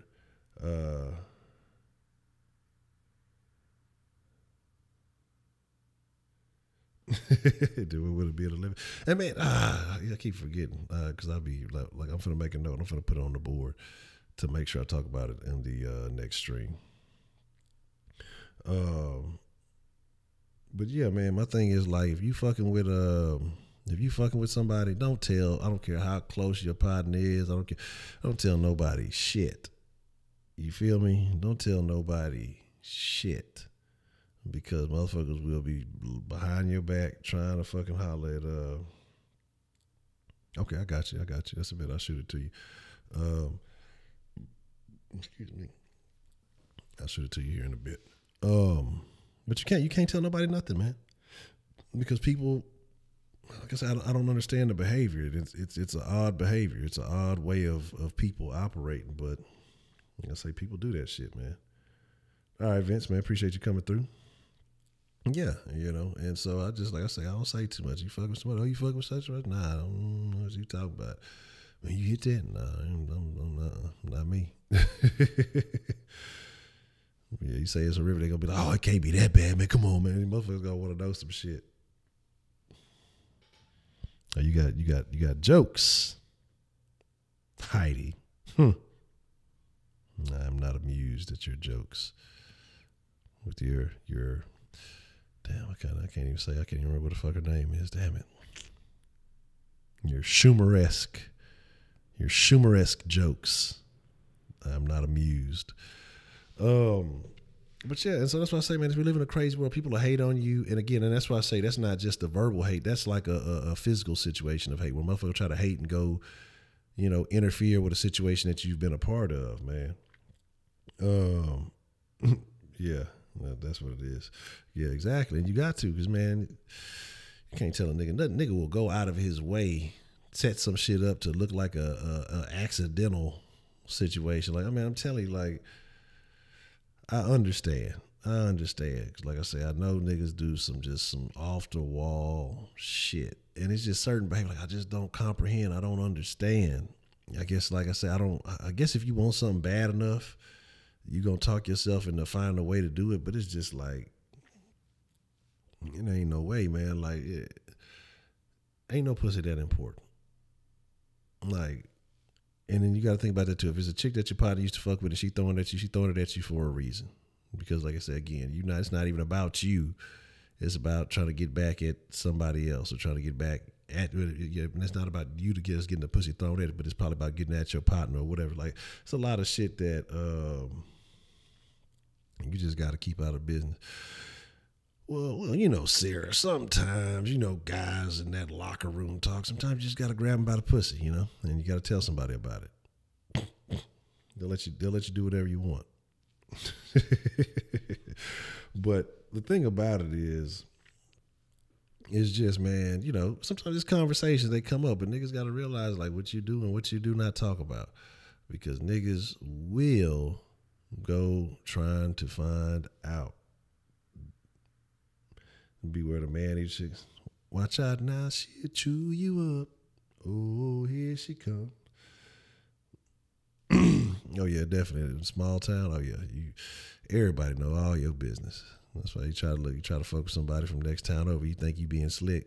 And I realize shit, the small town motherfuckers got game. They trying to do the same shit as you, still running into somebody. There's been a couple of times I was trying to dip outside the border and shit, thinking I'm doing something slick, and next thing what the fuck, nigga, what the fuck? What is you doing over here? It is what it is. But you gotta do what you gotta do. Small town like a Boris script. Hell yeah. I mean, it's going down. Like, everybody gonna know your business. And the thing is, that's why I say you just gotta be low key. You gotta try to be low key. It ain't always easy. Cause here's the thing, man, look. I remember trying to be low key on some old high school shit I was on. I was like, what the fuck? And that's why I knew females was cuckoo. Fucking with this one particular broad. And like I said, I had some other situations going on at the time, so I really didn't say too much about nothing. I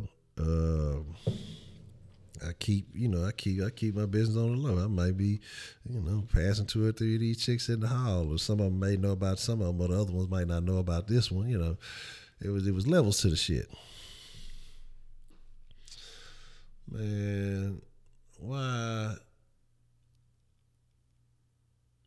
I go finagle with this brother? Matter of fact, I don't even think it was, we had to. I think she, it was old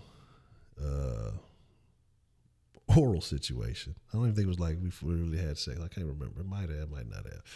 But, some old high school goofy kitty shit. And why I come to school, right, late as usual. And then, I want to say, third or fourth period, that's where I had all the black chicks was in my classes. And there it went. I heard you was doing such and such this weekend with so and so. And I'm sitting here like, man, the fuck is you talking about? I don't know what the hell you talking about. Oh, I know, because I remember this motherfucker with that old hoe ass slave master voice. Oh yeah, I heard it through the grapevine. Did something. It was master something. Some old corny ass joke they was talking about.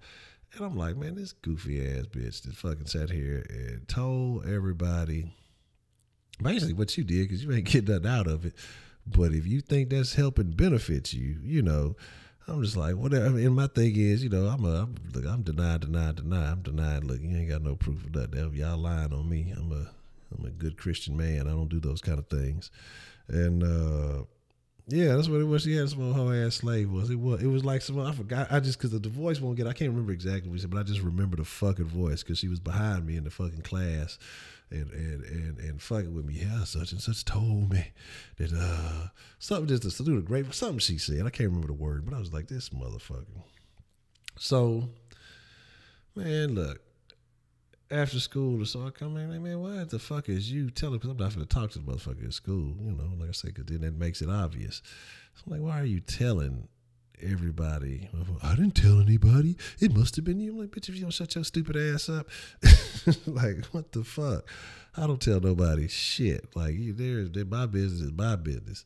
I mean, you goofy ass, I guess you so happy or excited that you done something. Like, you can't even shut your motherfucking mouth. Like, so, there had to be a punishment period. So I realized I can't fuck with this motherfucker because they talk too goddamn much. So you on the bottom of the list, but it is what it is. Trust me, I was on some shenanigans in high school, college. I definitely was on some shenanigans. I'm a changed man. I'm reformed. I'm a good guy now. I'm all about the good of the people and loyalty and all that other shit. It was something like that, Anthony. Man, like it was pretty much something along those lines, man. It was something around that like that. Let me find out you was in my class. Somebody can pass by your car. You heard her close outside the car. Hell no, like, I ain't finna do all that. If we talking about some car action, we gonna have to make some adjustments, player. Just hate on you, man. Motherfuckers be throwing something. Oh, why you this? Why you that? Like, bitch, that ain't your problem. You was fucking with me and you already knew the situation. So either you with the shit or you not. All that other stuff, man, be quiet. That ain't none of your motherfucking business. Oh, she ain't do like I do. Or she ain't, man, bitch, you just some action. Ain't even no real reason I'm fucking with you. I don't even know why. I'm just being a nigga. Doing some old dumb shit I shouldn't be doing. You know what I'm saying? But I'd have had some off the wall situations. I remember one time, and this is gone from hating to confession then, but it was a broad I was fucking with, and I had a whole situation. She had a whole situation, and man, look, you can't give them the business too good. This bitch used to like dip over to a nigga apartment like after work and shit, or either between. It was I forgot what her timing was because she had a boyfriend, so she would dip by like either after school. I think it was after school, after she would get out of school, after she got out of her last class, and then come through, and she'd be all in. That bitch was like a square. She was cool and shit, and she ended up eventually like start smoking like 10 years later or some shit. But, I used to be smoking, or sometimes my partner would be there, like they slide out, and then so I'm finna, do my thing. And man, look, sometimes you can't give it to them too good. Sometimes you can't give the business too good. Otherwise, they talk about they trying to make plans to leave their duty. Rich called me talking about, I'm still shaking. I'm in the shower at home.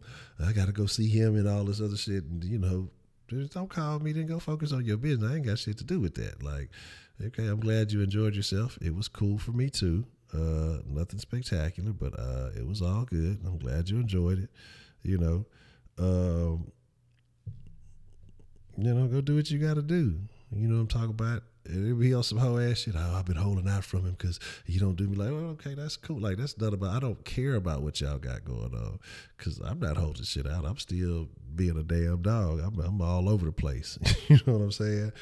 Like, you cool and everything, but, you know, I ain't look, one monkey don't stop no show. But it is what it is.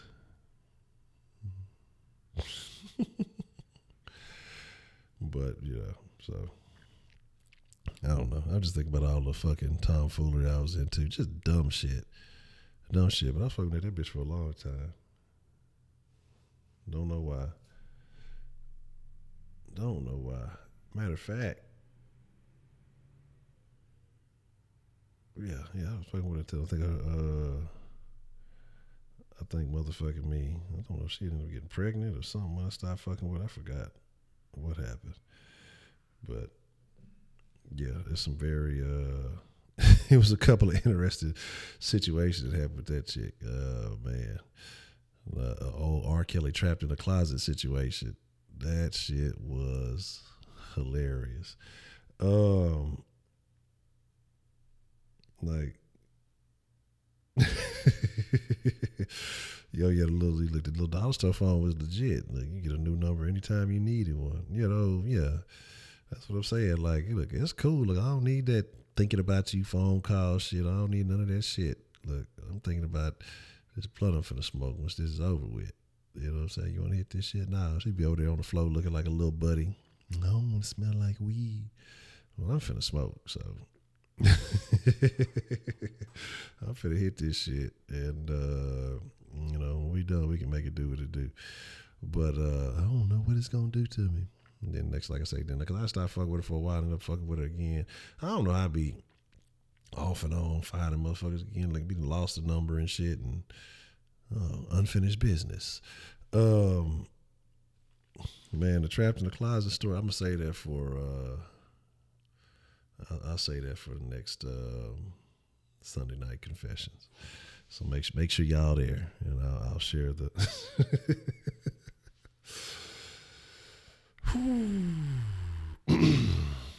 timing was a motherfucker on that one. That was a very interesting situation. This is what I did. I done got my books in order. You know what I'm saying? So I remember what stories I'm supposed to tell just in case I forget and shit. What's the motherfucking deal? Who do we have calling in to the den this evening? Hey, this is Rashida. Rashida, how are you doing this evening? What would you like to drop in the den tonight, Miss Rashida? I'm okay. I guess a little bit about the topic of haters. I mean, I don't really pay haters too much attention. You don't get them your attention. That's how I look at it. Okay. So, do you think that either that prevents them from to continuing to hate on you, or it just lets them know that you don't really give a shit? It lets them know that you don't give a shit, but they will continue to hate. Okay. Even if you block them, they'll just get another page and still be stalking your life. So it don't really matter. Hold on. I don't know if that sounds like a hater or ex lover or something. You got people stalking you? What's really going on? Man, no, I used to do the stalking. Oh, I ain't never really had no. No, I got to say that story. I don't know about you. We ain't gonna ever hear that story. Goddamn. Okay. So you say that you just gotta continue to do your thing. Can't pay them no mind. Can't let them know that they are of any value, affecting you. Okay. Exactly. But then you got the haters that's on the low. You don't even really know they hate. Oh, because it's some secret haters out there. Everybody ain't just upfront with letting you know they hating, you know. Right. Secret hater. That is true. That is true. So, I mean, is there anything that you can do about a secret hater? Or you just treat them the same way? Yeah, you got to treat them the same way. I mean, if they don't approach you with it, you know they hate. You just try to show them a little love. Because haters need love. That's all they need. Okay. A nice hug sometimes. So, someone had mentioned earlier sometimes, that you can find out somebody close to you is hating on you. Now, they may not know that you know. How do you handle a situation like that? Do you expose them for being a hater, or do you just kind of keep that information privy to yourself just in case you need to use it at some time? How do you handle a situation like that? Well, for me, whatever they hating on, like, I just let them have it. Like, I had a friend, she used to copy my clothes or hair or whatever. I was like, baby, you can have it because I'm going to find something new. So it really didn't bother me, So I understand why you want to copy. You know what I'm saying? But it's not going to look the same way on you anyway. But go on do you. Yeah. I'm all for people doing better for themselves. That is very interesting. People who copy and emulate styles and try to apply that to themselves. Is that a low key form of hating when somebody's always copying, thinking that they can do what you do, and they maybe they think it look better on them or something like that? I never thought about that possibly being a form of somebody hating on somebody. It's hating and it's also a little flattering at the same time. Okay. If that makes sense. Okay. I get it. I definitely get it. I get what you're saying. I mean, but like some people, they be mad. Like, why they trying to copy my style? I don't worry about it because I can get another style or whatever. I'm not limited in how I think. So. Okay. I don't think I ever had nobody try to copy my style, so I ain't got no style. I don't nobody want to copy me. They might want to copy your dreads. You never know. I don't know. They nappy, so they might not like them. They may be like, I don't want to look like that nigga. But I mean, I think that's cool. Like I said, I agree that I do believe it's a form of flattery, because if somebody wants to emulate you and try to copy you, and you obviously know where they got it from. It's not like they came up with it on their own. Otherwise, you'd have saw it. But, I think that you're right on that. You just can't give them the energy. You can't let them have it. But what about having haters in your family? Do you treat them any differently, or how do you handle a situation like that? That's a little more difficult because you can't really get rid of your family. Like, they still your family. Like, so a lot of times I still help them out or whatever. Cause that's just my nature. Try to be helpful to people. Okay. But at the same time, don't let them get too close. Okay. Because that negative energy not good for you. Okay. Yeah, this is true. So, have you ever had a family member that's just, deliberately trying to hate on you or undermine something that you're trying to do? I've had family members backstab me, lie on me, different things. And I forgive, but I don't forget, and I keep it moving, you know what I'm saying? Yeah. And like when things come to them, I try not to feel, because, you don't want to be the reason why family not getting together or, always animosity, So I just try to keep it cordial. That's the best thing I can say when it comes to family. Okay. All right. I don't know. Like I said, I think you're right. I don't know if there's anything you can do. I think the two things that you got to do with haters is, like you said, ignore them. Don't let them think that they got any impact or effect on you. And I think the second thing that you got to do is continue to do what you're doing with in an amplified way. So if it's some type of success that you have, and then you magnify that, you increase the level of success that you have. That way they give them more to hate on. That'll keep them stagnant while they continuing to hate on and trying to figure their own shit out and wondering why you thriving because you're not wasting that same energy. So yeah. Well, I can't admit to hating on this guy wife. Yeah, like that. What? Because I wanted him, so I can admit to that. So. Okay, well, tell us more about this situation. So, who is this guy? Who is this wife? Well, you ain't got to use names. And why did you feel like you had to hate? Because we was talking, and he didn't tell me he was already dating her or whatever. Mm-hmm. And so I just thought me and him was talking, but me being a little slow, I didn't realize that we wasn't really going out and, doing things like, like people that's really talking supposed to do. Mm-hmm. Because he was dating her, taking her places, going on vacation, doing this and doing that, because they was engaged. Oh. But he told me he was single. Oh. And then, come to find out, we had went to high school that was like right close to each other. Uh-huh.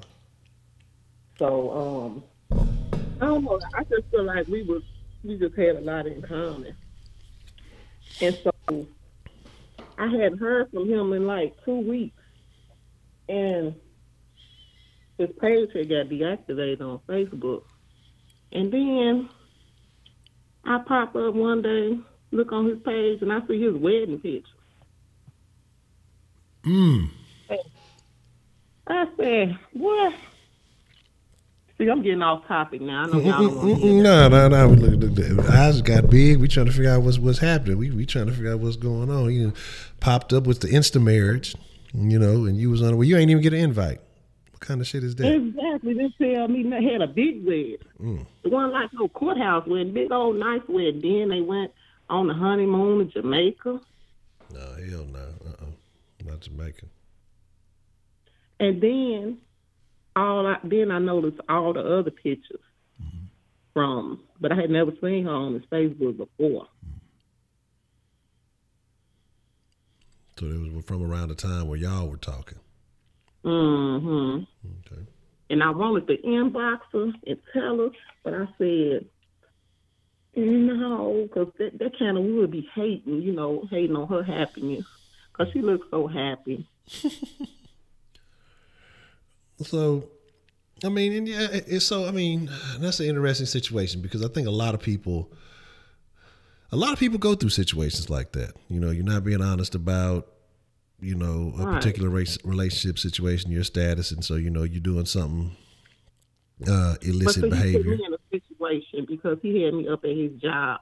Now, why you do that and know you got this woman? You got me all in your face. You know what I'm saying? Like, don't do me like that, because she could have ran up and I didn't know who she was, Yeah, that'd been a bad situation. You could have been on your way out. She might have seen you go in or something. It could have been a whole bad. Grab my wig or something. Like, what is she doing? Talking to my man? Yeah. I'm like, Lord, have mercy. Yeah, that's what I say. That's terrible. That's terrible. And we still talk now, but, it's just on a friendly level. But he tried to cross the line, but I put him back on his right side of the line because I let him know you married. That was your decision. So. Yeah, and that's what I was going to ask. I was going to inquire if he still tried to, have his cake and eat it too, Uh-huh. Most definitely. Telling me, that was just his marriage was just because he was on his deathbed, or he was No, don't be fucking with the dead dick now. Don't, come on now, don't. He died and shit. He felt forced to do it because he had been dating her so long and his family loved her. I mean, just telling me some bullshit, but I just accept these things the way they are. He married, he off limits, and move on. Okay. Well, that is unfortunate. That's very unfortunate. But yeah, I guess, because I look at that situation and you say, well, is it right to involve the significant other in that? Because I've seen situations where the significant other does get involved, where people will say, hey, this and this was going on, and they provide all the receipts, as the kids say, and so they provide all kind of evidence, but they blindside the significant other, and and then sometimes but I think you get one or two reactions from that. Sometimes the significant other's like, fuck you, you just hating on what I got. They be so happy they don't want to hear none of the nonsense. Or you do have some of them who are receptive to it, and they are kind of, I guess, glad that you got the information. They probably had it in the back of their mind anyway. And, you end up kind of exposing the situation. So, yeah, I mean, I don't know. Like I said, that's a tough situation. I ain't saying to hate on nobody, because, I ain't about to hate nobody. If I was if I was fucking with a chick and then she fucked around and got married on some shit, I'm like, you dirty bitch. Well, it is what it is. Exactly. Or no. Oh, I didn't talk to him for 2 or 3 years after that. Oh, I blocked him, everything. Okay. Yeah. You gotta put the ban button on him. That's terrible. But I had never got his side of it. I was mad. I was mad, so it was some years later. So I said, let me see. I want to get at least his side of it. Yeah. Okay. And we still talk occasionally, but it's just on a friendship, friendship level. Yeah, okay. He be low key. He low key be still trying to slide back into position. All right, I know how niggas be. Yeah, we talking about he want to come over for dinner and all this shit. No, you ain't gonna let him come cook for you. You gotta tell him he gotta cook it though. No, he want me to cook. Oh, see, no, you can't. Don't do that. You gotta. You gotta make him earn it. You know what I'm saying? Look, you gotta cook. You gotta at least bring some takeout, something. You know what I'm saying? He gotta sit on one side of the couch. He can't get next to you. You gotta put a bunch of rules in there, and then you gotta kick him out right when you think he's finna get something going. Yep. Now you gotta go back home to your wife. Bow. There you go. Yeah. So, Anthony Bailey said that I blocked somebody that married somebody, and I'm talking to them now. Yeah, because I'm not gonna let him think he got me that upset and out in my feelings. Mm-hmm. You got to get over things. No. I know how to keep it PG and keep it on the straight and narrow, so I can deal with the situation like an adult. Okay. All right. Yeah, you gotta keep it close sometimes. Yeah, I guess that's part of not letting the haters feel like they got you. Exactly. Okay. That's very interesting. And he didn't even know why. He didn't even know why I was mad. He didn't even know why I blocked him. There was no explanation or nothing. So that air needs to be cleared up. I felt. Okay. For me, anyway. Okay. I wonder if anybody be blocking me. I'm pretty sure people be blocking me. I be saying some off the wall shit sometimes. But I don't know. I don't think nobody got no real reason. But I don't really be blocking. I'm trying to think. I'm sure somebody blocked me somewhere just because I've done some type of shenanigans. I know I'm pretty much almost guaranteed that somebody to block me. Right. Yeah, I know for a fact. So yeah, but definitely, that's very strange. Well, not strange, but I mean it's just unfortunate. They tried to play that whole situation. See, this is what you got to do. See, now you got to go ahead. You got to flip the script on it. You have to go get married and post all your pictures and don't tell them nothing. You know what I'm saying? And put all that on your vacation and your honeymoon. You got to put all that on your Facebook, so that way you can be like, well, who is this nigga? Who that nigga is? You ain't even got to say nothing about it. You know what I'm saying? That's how you turn the tables on them. Exactly. Okay. All right. So, but I'm not gonna be angry and hold anger against somebody over something. I ain't got time for that. Let that go. Okay. Yeah. Because if you be mad, they ain't gonna do nothing but eat at you. Right. What I'm gonna do? Be mad with every other man I come in contact with? No. Oh, because he did this. Now I'm mad at you. You this. No. Hold on. Every other man better not be married now. You look like, hold on now. You gotta watch out there now. Be like, look, you gotta stay away from wherever these married men be at. Right. Okay. It's up to the woman to respect herself too and not go along with the bullshit. So. Really? So I got a question for you, and that's something that you made a very interesting point there. What do you think about women who know about a man's relationship or marital status and they still go along with that shit? They still with it? I mean, I can't judge nobody. I mean, that ain't the thing I'm gonna do. So I don't know. I feel like they're gonna get their karma. Cause they gonna run across a man that they love, and then he gonna do them the same way. It's best not to indulge in that. Okay. I agree. You gotta tighten up. You can't, you gotta know your own worth. You gotta know your own value. You can't be, out there. And I don't think he had too much respect for you anyway. At the end of the day, because he don't go back to his wife if it ain't no situation to where they divorcing or separated. He just trying to get his little freak on and move on. Okay. Yeah, and I've known some ladies in that situation, and it's just. But do you think sometimes it's a mental thing? Because I know I've known some chicks who are in this situation. They think that for real, old buddy gonna either leave who he with for them or whatever it is, just because he may, go over there, he hang out, drink a little something, or smoke a little something, they get their little hype going, and he go back home to his old lady, and they know, that whole situation. They play their position, but yet, they swear up and down that he gonna leave, even though it's been going on for years or whatever. Do you think that that's a mental issue or a sign of desperation on the behalf of the woman, or you think just the man is a really good liar?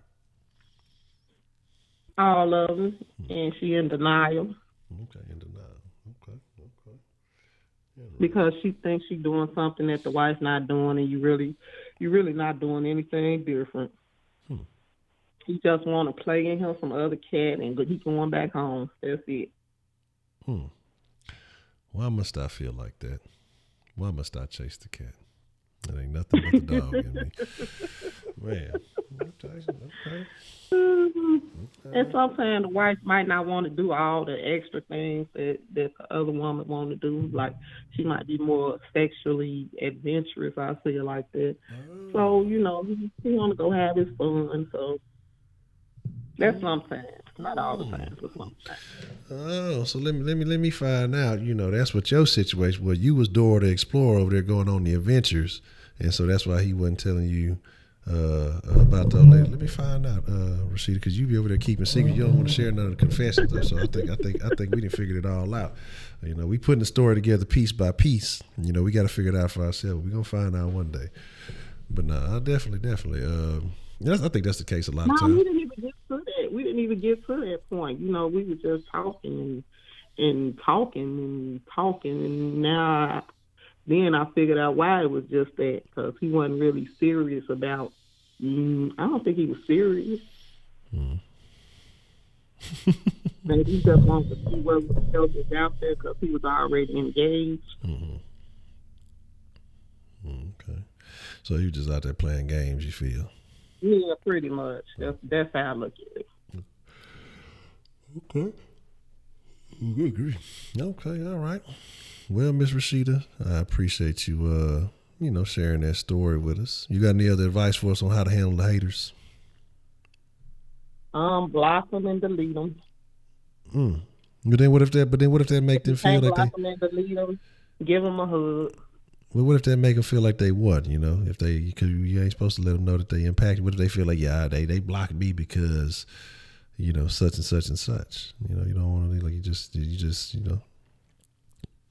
gotta ignore them. That's all you can do is really ignore them or troll them back. Oh shit! I ain't got time to troll them back. I'm gonna let them make it. Yeah, that's exactly. That's how troll. That's exactly a troll. When a troll feel like you blocked them, they feel like they won some shit. I never understood that shit. They feel like, I made them block me. See, I got up under their skin. It's just, no, you just annoying. I ain't finna deal with your motherfucking ass. Like, ain't nobody got time for that. So, that's one of the best features on Facebook. Block. That's funny. I gotta go check out. I'm gonna start using this. I'm gonna start using it on all the social. I'm just find random people like I don't even know, ain't never encountered in my life. Just block them, just cause. Then they gonna just wonder one day they gonna be fucking around on the internet, somehow come across my profile. Why am I blocked? I don't even know this guy. But yeah. Sometimes I don't even respond to a person. I just hit that block button. Block. Shut up. I don't feel like arguing. That's the best thing to do. Well, you don't feel like arguing with nobody, because sometimes I find myself arguing with people on Facebook all day. I just block. You gotta let them make it. You know, I'll be arguing with the folks on Facebook. I don't be have time for that. There'll be times I'll be wanting to get to the argument. I just be like, man, I'm not even finna do it because I already know where it's gonna go. If I start this conversation, half time, if I do catch myself starting to argue, I just leave. I don't even fucking. Right, exactly. Remember when I told you I was trying to stop being so petty? Yeah. How's that working? It seems like people it's not working too well. I mean, it seems like people just make you go there. Well, I think they do. Like, they try to push your buttons, man. But yeah, I think people do.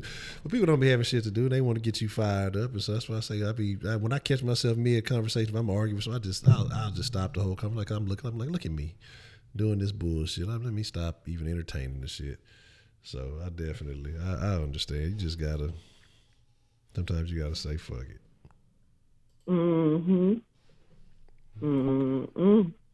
But like with the celebrities, I don't understand why they even address their haters. Yeah. Like, it's just a waste to me. Waste of your energy. Because that'd be funny because a motherfucker end up getting famous for getting addressed by a celebrity for fucking hating. But I think I agree. You got to just, but sometimes, you got to realize celebrities, they're humans too. And when somebody fuck around and hit that button, hit the chord that just really set them off, or maybe it might not even be that. It could be an accumulation of so much shit. It could be a bunch of hate coming from different places, but then it'd be that one message that somebody say that, you know what, that finally fucking, just like they said, was the straw that break the camel back, and they just snap, Yeah. Again, some weak minded, like Kevin Durant. Kevin Durant, he's a bitch. So he got a weak ass ego. He's insecure, so he gonna respond. It's a bunch of them like this. But that's what a lot of people don't realize. Like, a lot of these famous people have weak egos. They're weak personalities, and people don't fucking realize that. Like, people think just because you famous or just because you got money, like you got it all together. That's not the case. There's a lot of people who are very fucking insecure. They got a lot of money. They got clout. They got whatever you want to call it, but they're insecure with themselves. They're afraid of themselves. They feel like within themselves that they're a fraud, and they don't know how to handle some of that shit. So they be trying to, fight back and justify their action, doing all this shit. Like, man, fuck all that. Like, if you don't like me, fuck you. I don't give a shit. Fuck you too. I don't even like you either. Goddamn, ain't nobody like Cardi B. She stayed responding to people. She ain't got shit to do. Shit, if she wasn't famous, that's what she'd be doing. Fucking Cardi B. She ain't got to worry about writing no lyrics. When I heard she need to get her ass in the shower, they was talking about how her coochie be stinking and shit. I was like, oh Lord, have mercy. She needs some Vagisil, some everything down there. I know, like I said, I knew I wasn't tripping when I passed down there by the rodeo. I knew I smelled something. Downtown wasn't smelling right. I knew it. I mean, not downtown, but shit, by the motherfucking the rodeo wasn't smelling right over by the line. It was, it wasn't the cows. It wasn't the livestock. It wasn't them. I knew that. I'd been around them motherfuckers before. That wasn't the issue. But my thing is, she got time to respond. She ain't writing her own lyrics or nothing, so she ain't got to worry about that. She got somebody else taking care of all that shit for her, so it's all good, But yeah, if I was a celebrity too, I wouldn't give nobody the time of day. I'd be like, man, fuck all that. She need to stay off she need to stay off social media for a while. Really. She was starting to hug out. Because I think it does damage to her character, not her character, but like her spirit. Like, she take that shit too serious. Well, that's what happens when you get thrust into that limelight. Motherfuckers, they gonna attack you whether they know you or not, whether they fuck with you or not. And again, you got so many people out there who are just looking to start some shit for no apparent real reason. So they winning. I mean, you can't give them the attention, because when you do, they win. That's ultimately what it is.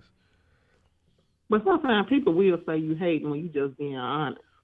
Like, if I was to say, oh, I don't like this person or that person, oh, you hating. That's not hate. That's just an opinion. Yeah. I think hating is somebody else. Is an opinion. I'm talking to Anthony. Just hating somebody, yeah.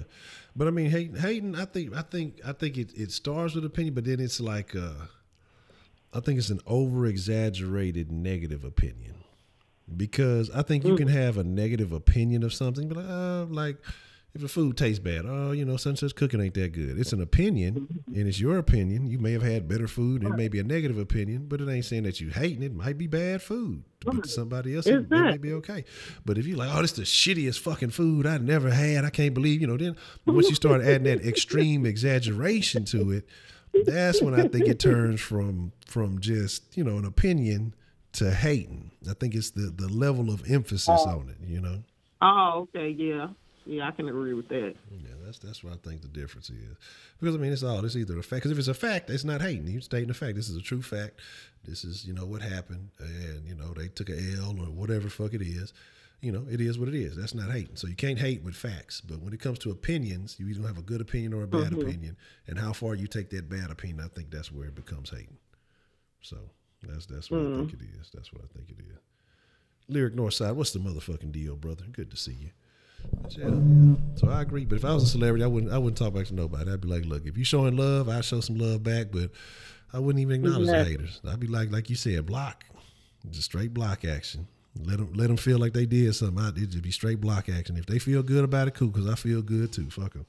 You know. Because I've seen trolls come back to the group and say, oh, so-and-so, like a celebrity blocked them. Like that was like the highlight of their life. Yeah, but that's what it is. Like they feel like they did some, like, okay, well then what you just did was close down an avenue. You just closed down a door or opportunity. It may be an opportunity you're never going to take anyway, but, you know, you just make yourself, you know, come across it like, I don't get, like I said, you know, I see that all the time. Oh, such and such blocked me on this on Twitter because, you know, like I said, I have a sports channel. So I see a lot of people who talk about, oh, some athlete blocked them or this athlete blocked them or whatever.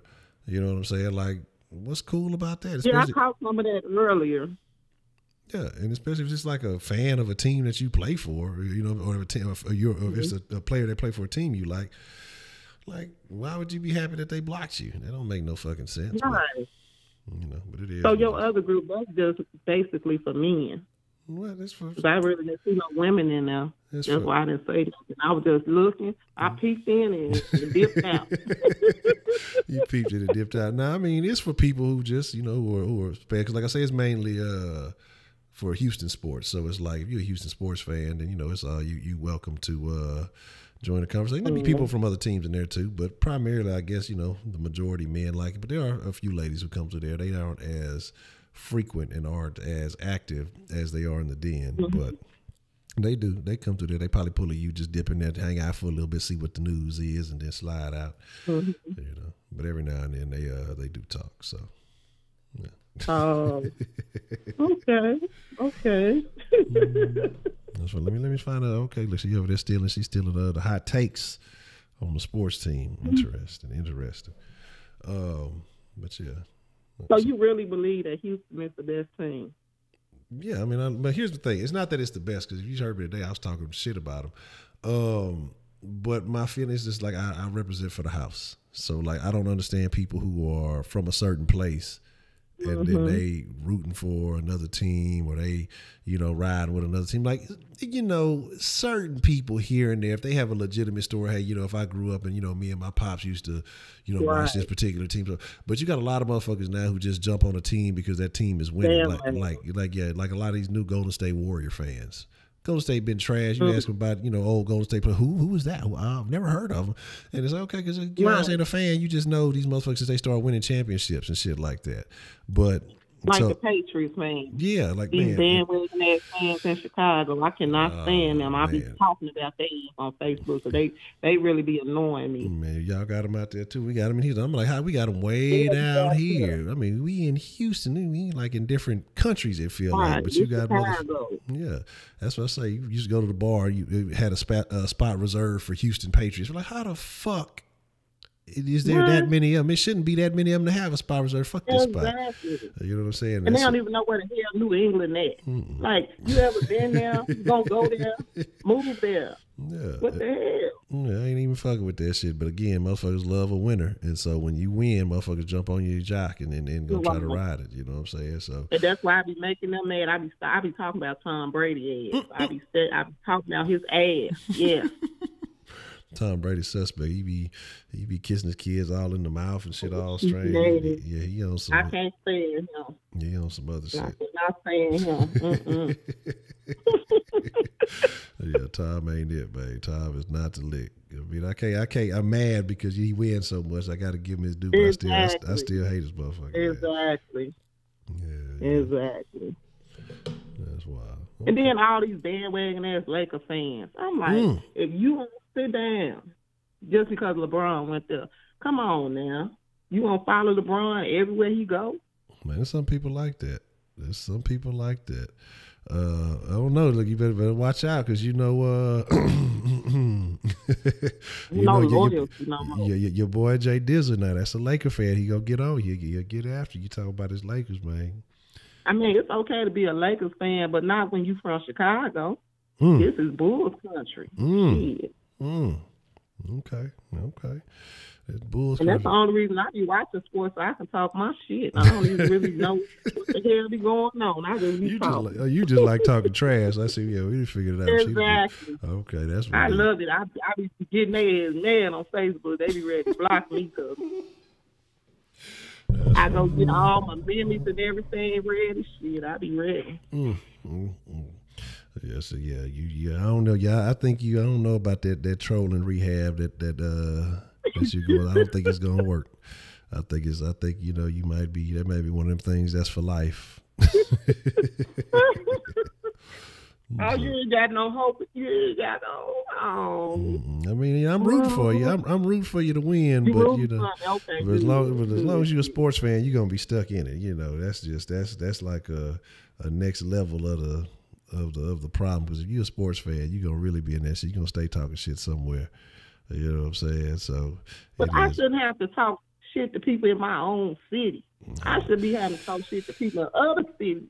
I have more problem with the people in my own city rooting for other people than I do actually the people from the other city. Man, that's ridiculous. You would think that. I mean, what was it? We was in Houston last year when they were up on the Warriors in the Western Conference Finals. You had motherfuckers from Houston. They probably ain't never been to California walking around in fucking Golden State jerseys and rooting for the Warriors and just doing. I mean, it's a crazy situation, man. It's a crazy fucking situation. That shit get me hot. That shit have me ready to fight. Yeah, exactly. How the fuck you that tells me, but look, I can't trust this motherfucker. This motherfucker is low integrity. This motherfucker jumping on whatever's cool. And tell you a lot about a motherfucker. They ain't loyal. You know what I'm saying? So yeah, it's a bad look, babe. It's a bad look. Oh, yeah. What does he mean? He's talking about I'm pushing Miss White status daily. What does that mean? I don't get that. What does that mean? What does that mean, Mr. Brooks? You ain't been here for none of Miss White's calls? Who is Miss White? You ain't know if she called in twice. Miss White is a gangster. She's a gangster. She's a gangster. Oh Lord. You know, and I hope I don't sound like no gangster. No, Miss White, she shared some interesting tales with us. She was just telling us, you know, about interesting things, and she had some opinions on the Jesse story and some opinions on the Wall, and you know, some opinions on, you know, R. Kelly and some of these other things. And so she just enlightened us with some of her opinions, and they were very interesting to say the least, you know. Oh. Yeah. So you gotta be in it. Yeah, I read the comments, Brandon. Y'all ain't here. She said she had the computer on the back. She on the toe. She ain't gonna let y'all She ain't gonna let y'all do like y'all be doing some folks. Right. You know y'all ain't finna just be talking about me up in the chat thinking I'm just on my phone. I'm reading this shit. What else y'all got to say? Nah, we ain't finna wrap shit up, Broderick, since you want me to get off the phone. I ain't finna get off, and I was finna get off. Now what?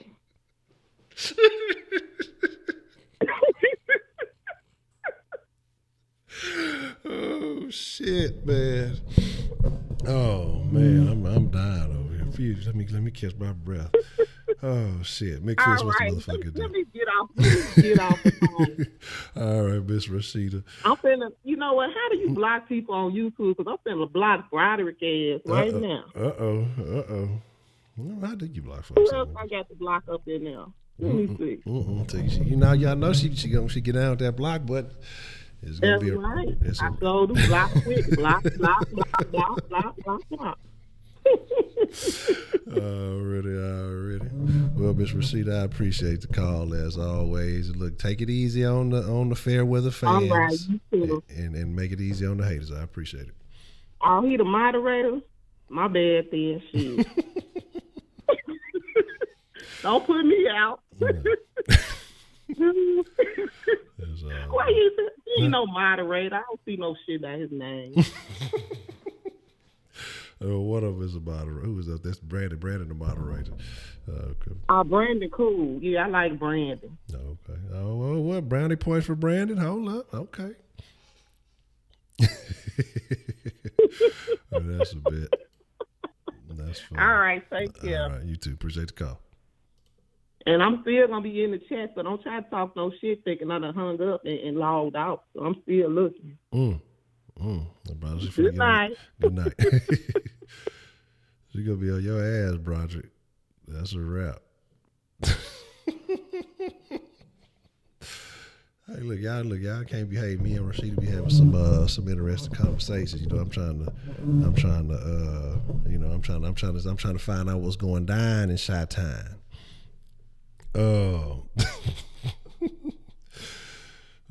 See, but so you know, man. I wonder, is anybody familiar with like a program? I guess I could fucking actually look, but I'm assuming, and I don't know. I don't think it would have to be a cat, but like I want to try to create something like a virtual. I guess maybe like not like a virtual room, because I wanna. I don't say I'm not good, but I have an idea of the future of things, and you know, visualization is important, right? And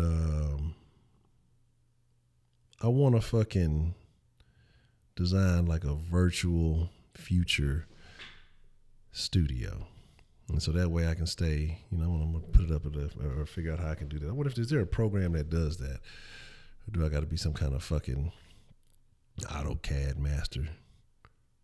Or some shit. I just want some shit, I need some old Second Life type shit. Some old fucking Sims type shit. The easy shit. I can just double click this thing and put it where it needs to go. You know what I'm saying? Because that's what I've been thinking about. I need to visualize on the goals. Because when I envision the future, I think like a little bit Joe Rogan, but not too much Joe Rogan. Joe Rogan got some weird shit going on. Got them damn mugshots of niggas in the background. I don't want all that shit. But definitely I need to come up with something where I can like create like a virtual layout of what I'm trying to, or well, not what I'm trying, but what we will have. What's the motherfucking deal? Who do we got calling in to the den this evening? What's going on, brother? Oh, goddamn it, brother. It's good to hear from you, brother. How you doing? I'm doing all right, brother. You know, I can't complain. Okay, so what's been going on, bro? You know, we need the update. Hey, did you get out the truck, brother? God damn it, brother. No, man. Still in the goddamn truck, man. Goddamn, man. We got to come to a, you remember that singer? What was her name? The little pretty black girl. Well, let me not say that. Might get or it might try to R-Kelly me. Aaliyah with the "We Need a Resolution." You know, brother, we got to get you a resolution, brother. We got to get you a resolution to get out that truck, brother. Brother, I done been down visiting that so many goddamn times, man. Oh, man. That ain't no good. It ain't worth it, man. That ain't no good. You gotta worth it, man. You gotta stay off the set of this and that, you know. it'll get you a couple of things you really don't want, brother. Thank God, brother. You know, it may look nice. It may look nice, but you're gonna pay a price twice. Okay, and if you know what I mean. You know. Yeah, brother, I get you, man. I understand, man, totally. Yeah. But I got a question for you, Honcho. All right, what you got there, brother? All right, man. So it's got this one little hustler little I've been talking to, right? And I think she loves me, man. And I think I love her back. What do you think I should do, man? I don't know, brother. You sound like that old Ed Man character that calls in here from time to time, brother. Do you really think it's love? When the push come to shove, is it really love? I ain't never had jigaboo love, and I got myself some jigaboo love. Oh, well, I don't know if it's come from a jigaboo. It might not always be true. Yes, she's a jigaboo. Oh. Yeah, hey, this got to be true because it's turning me blue and I'm red. Oh, well, if it's turning you blue, brother, you got to go get to a doctor ASAP. I mean, you got to get to a doctor quick because you blue plus red, that's purple. And, you know, once you get to purple, it's it. That's black. You're getting amputated, brother. You got to be careful. All right, man. I honestly, brother, I feel like, you know what I mean? I'm in love, brother. Feel like she's that one, man. I don't know, brother. That love stuff can be over. It might be gas, brother. You know, one time I thought I was in love, and you know, my stomach was hurting a little bit, and I kind of gave it a little push.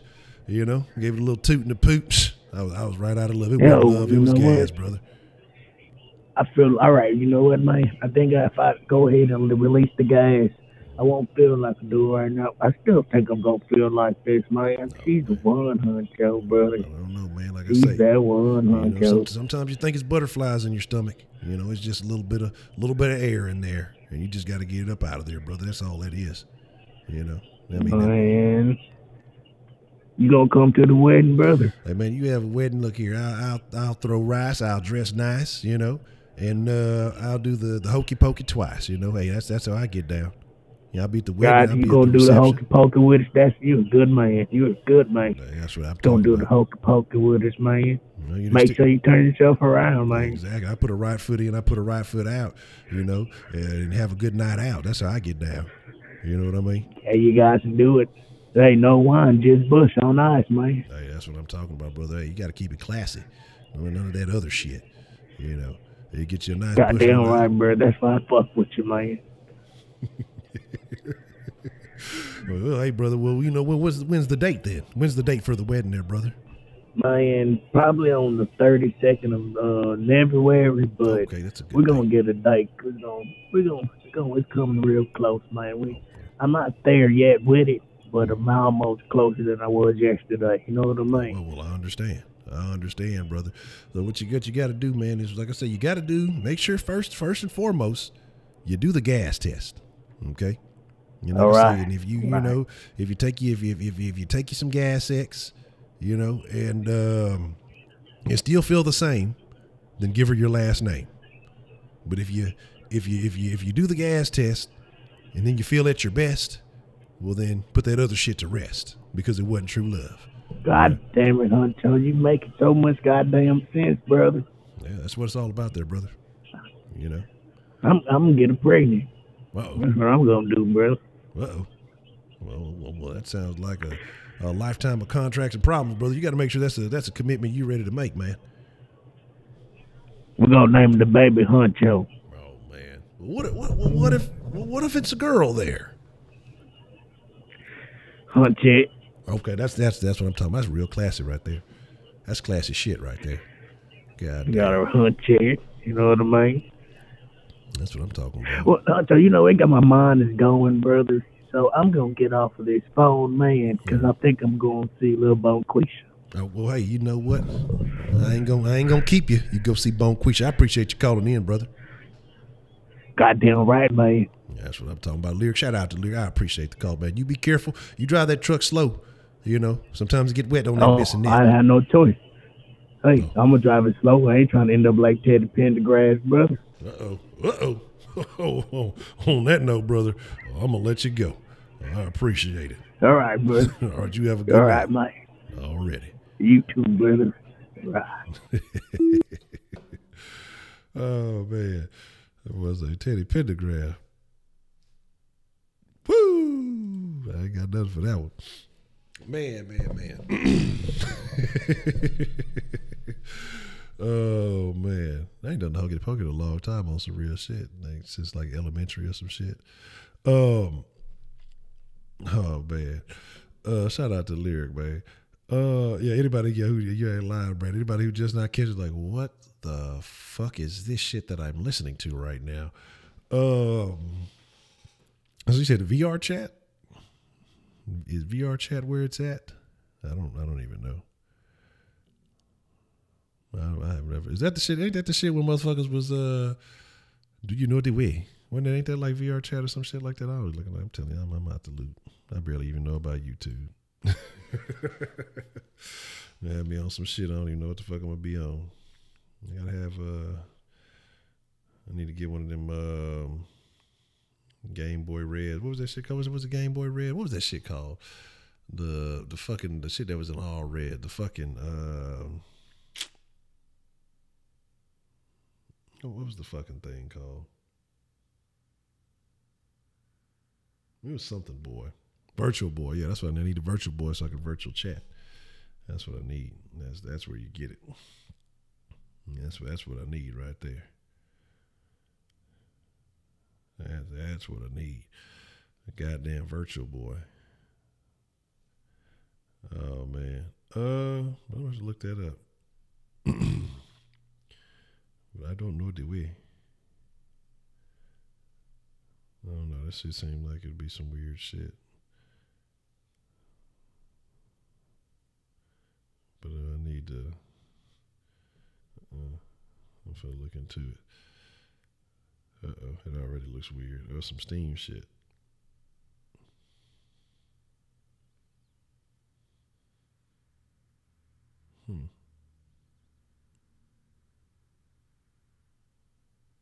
Oh, okay. Hold on, I'm gonna look into that shit.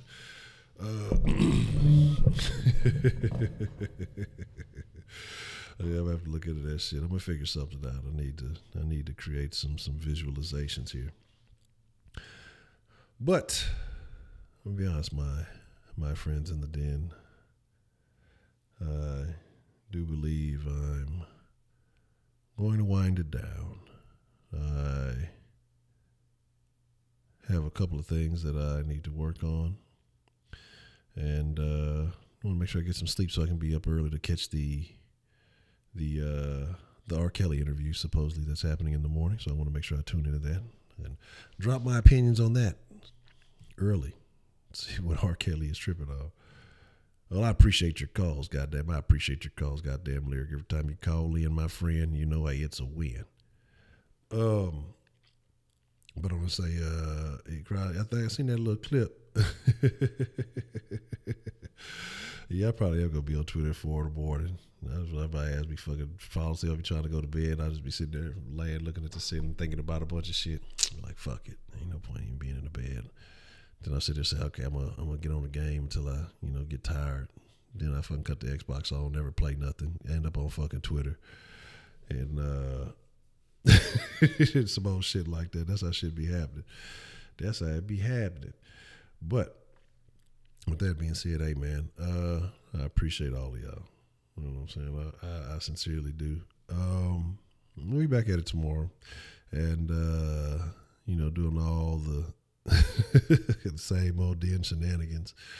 But avoid your haters. Don't let the haters get the best of you, man. And I appreciate y'all. But it's y'all ain't got to go home. It's still relatively early depending on where you at in the world right now. But you ain't got to go home. But you degenerates, you denizens, you friends in the dens, all my den folk, y'all got to get the fuck up out of here. And I'm gone.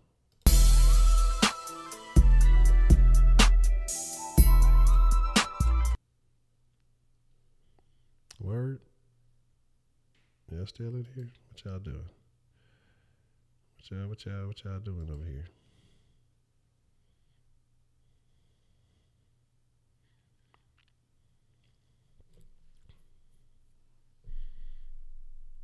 Yes, I'm still here. Y'all thought I was gone. Check your shit, goddamn, DeMarcus. And I'm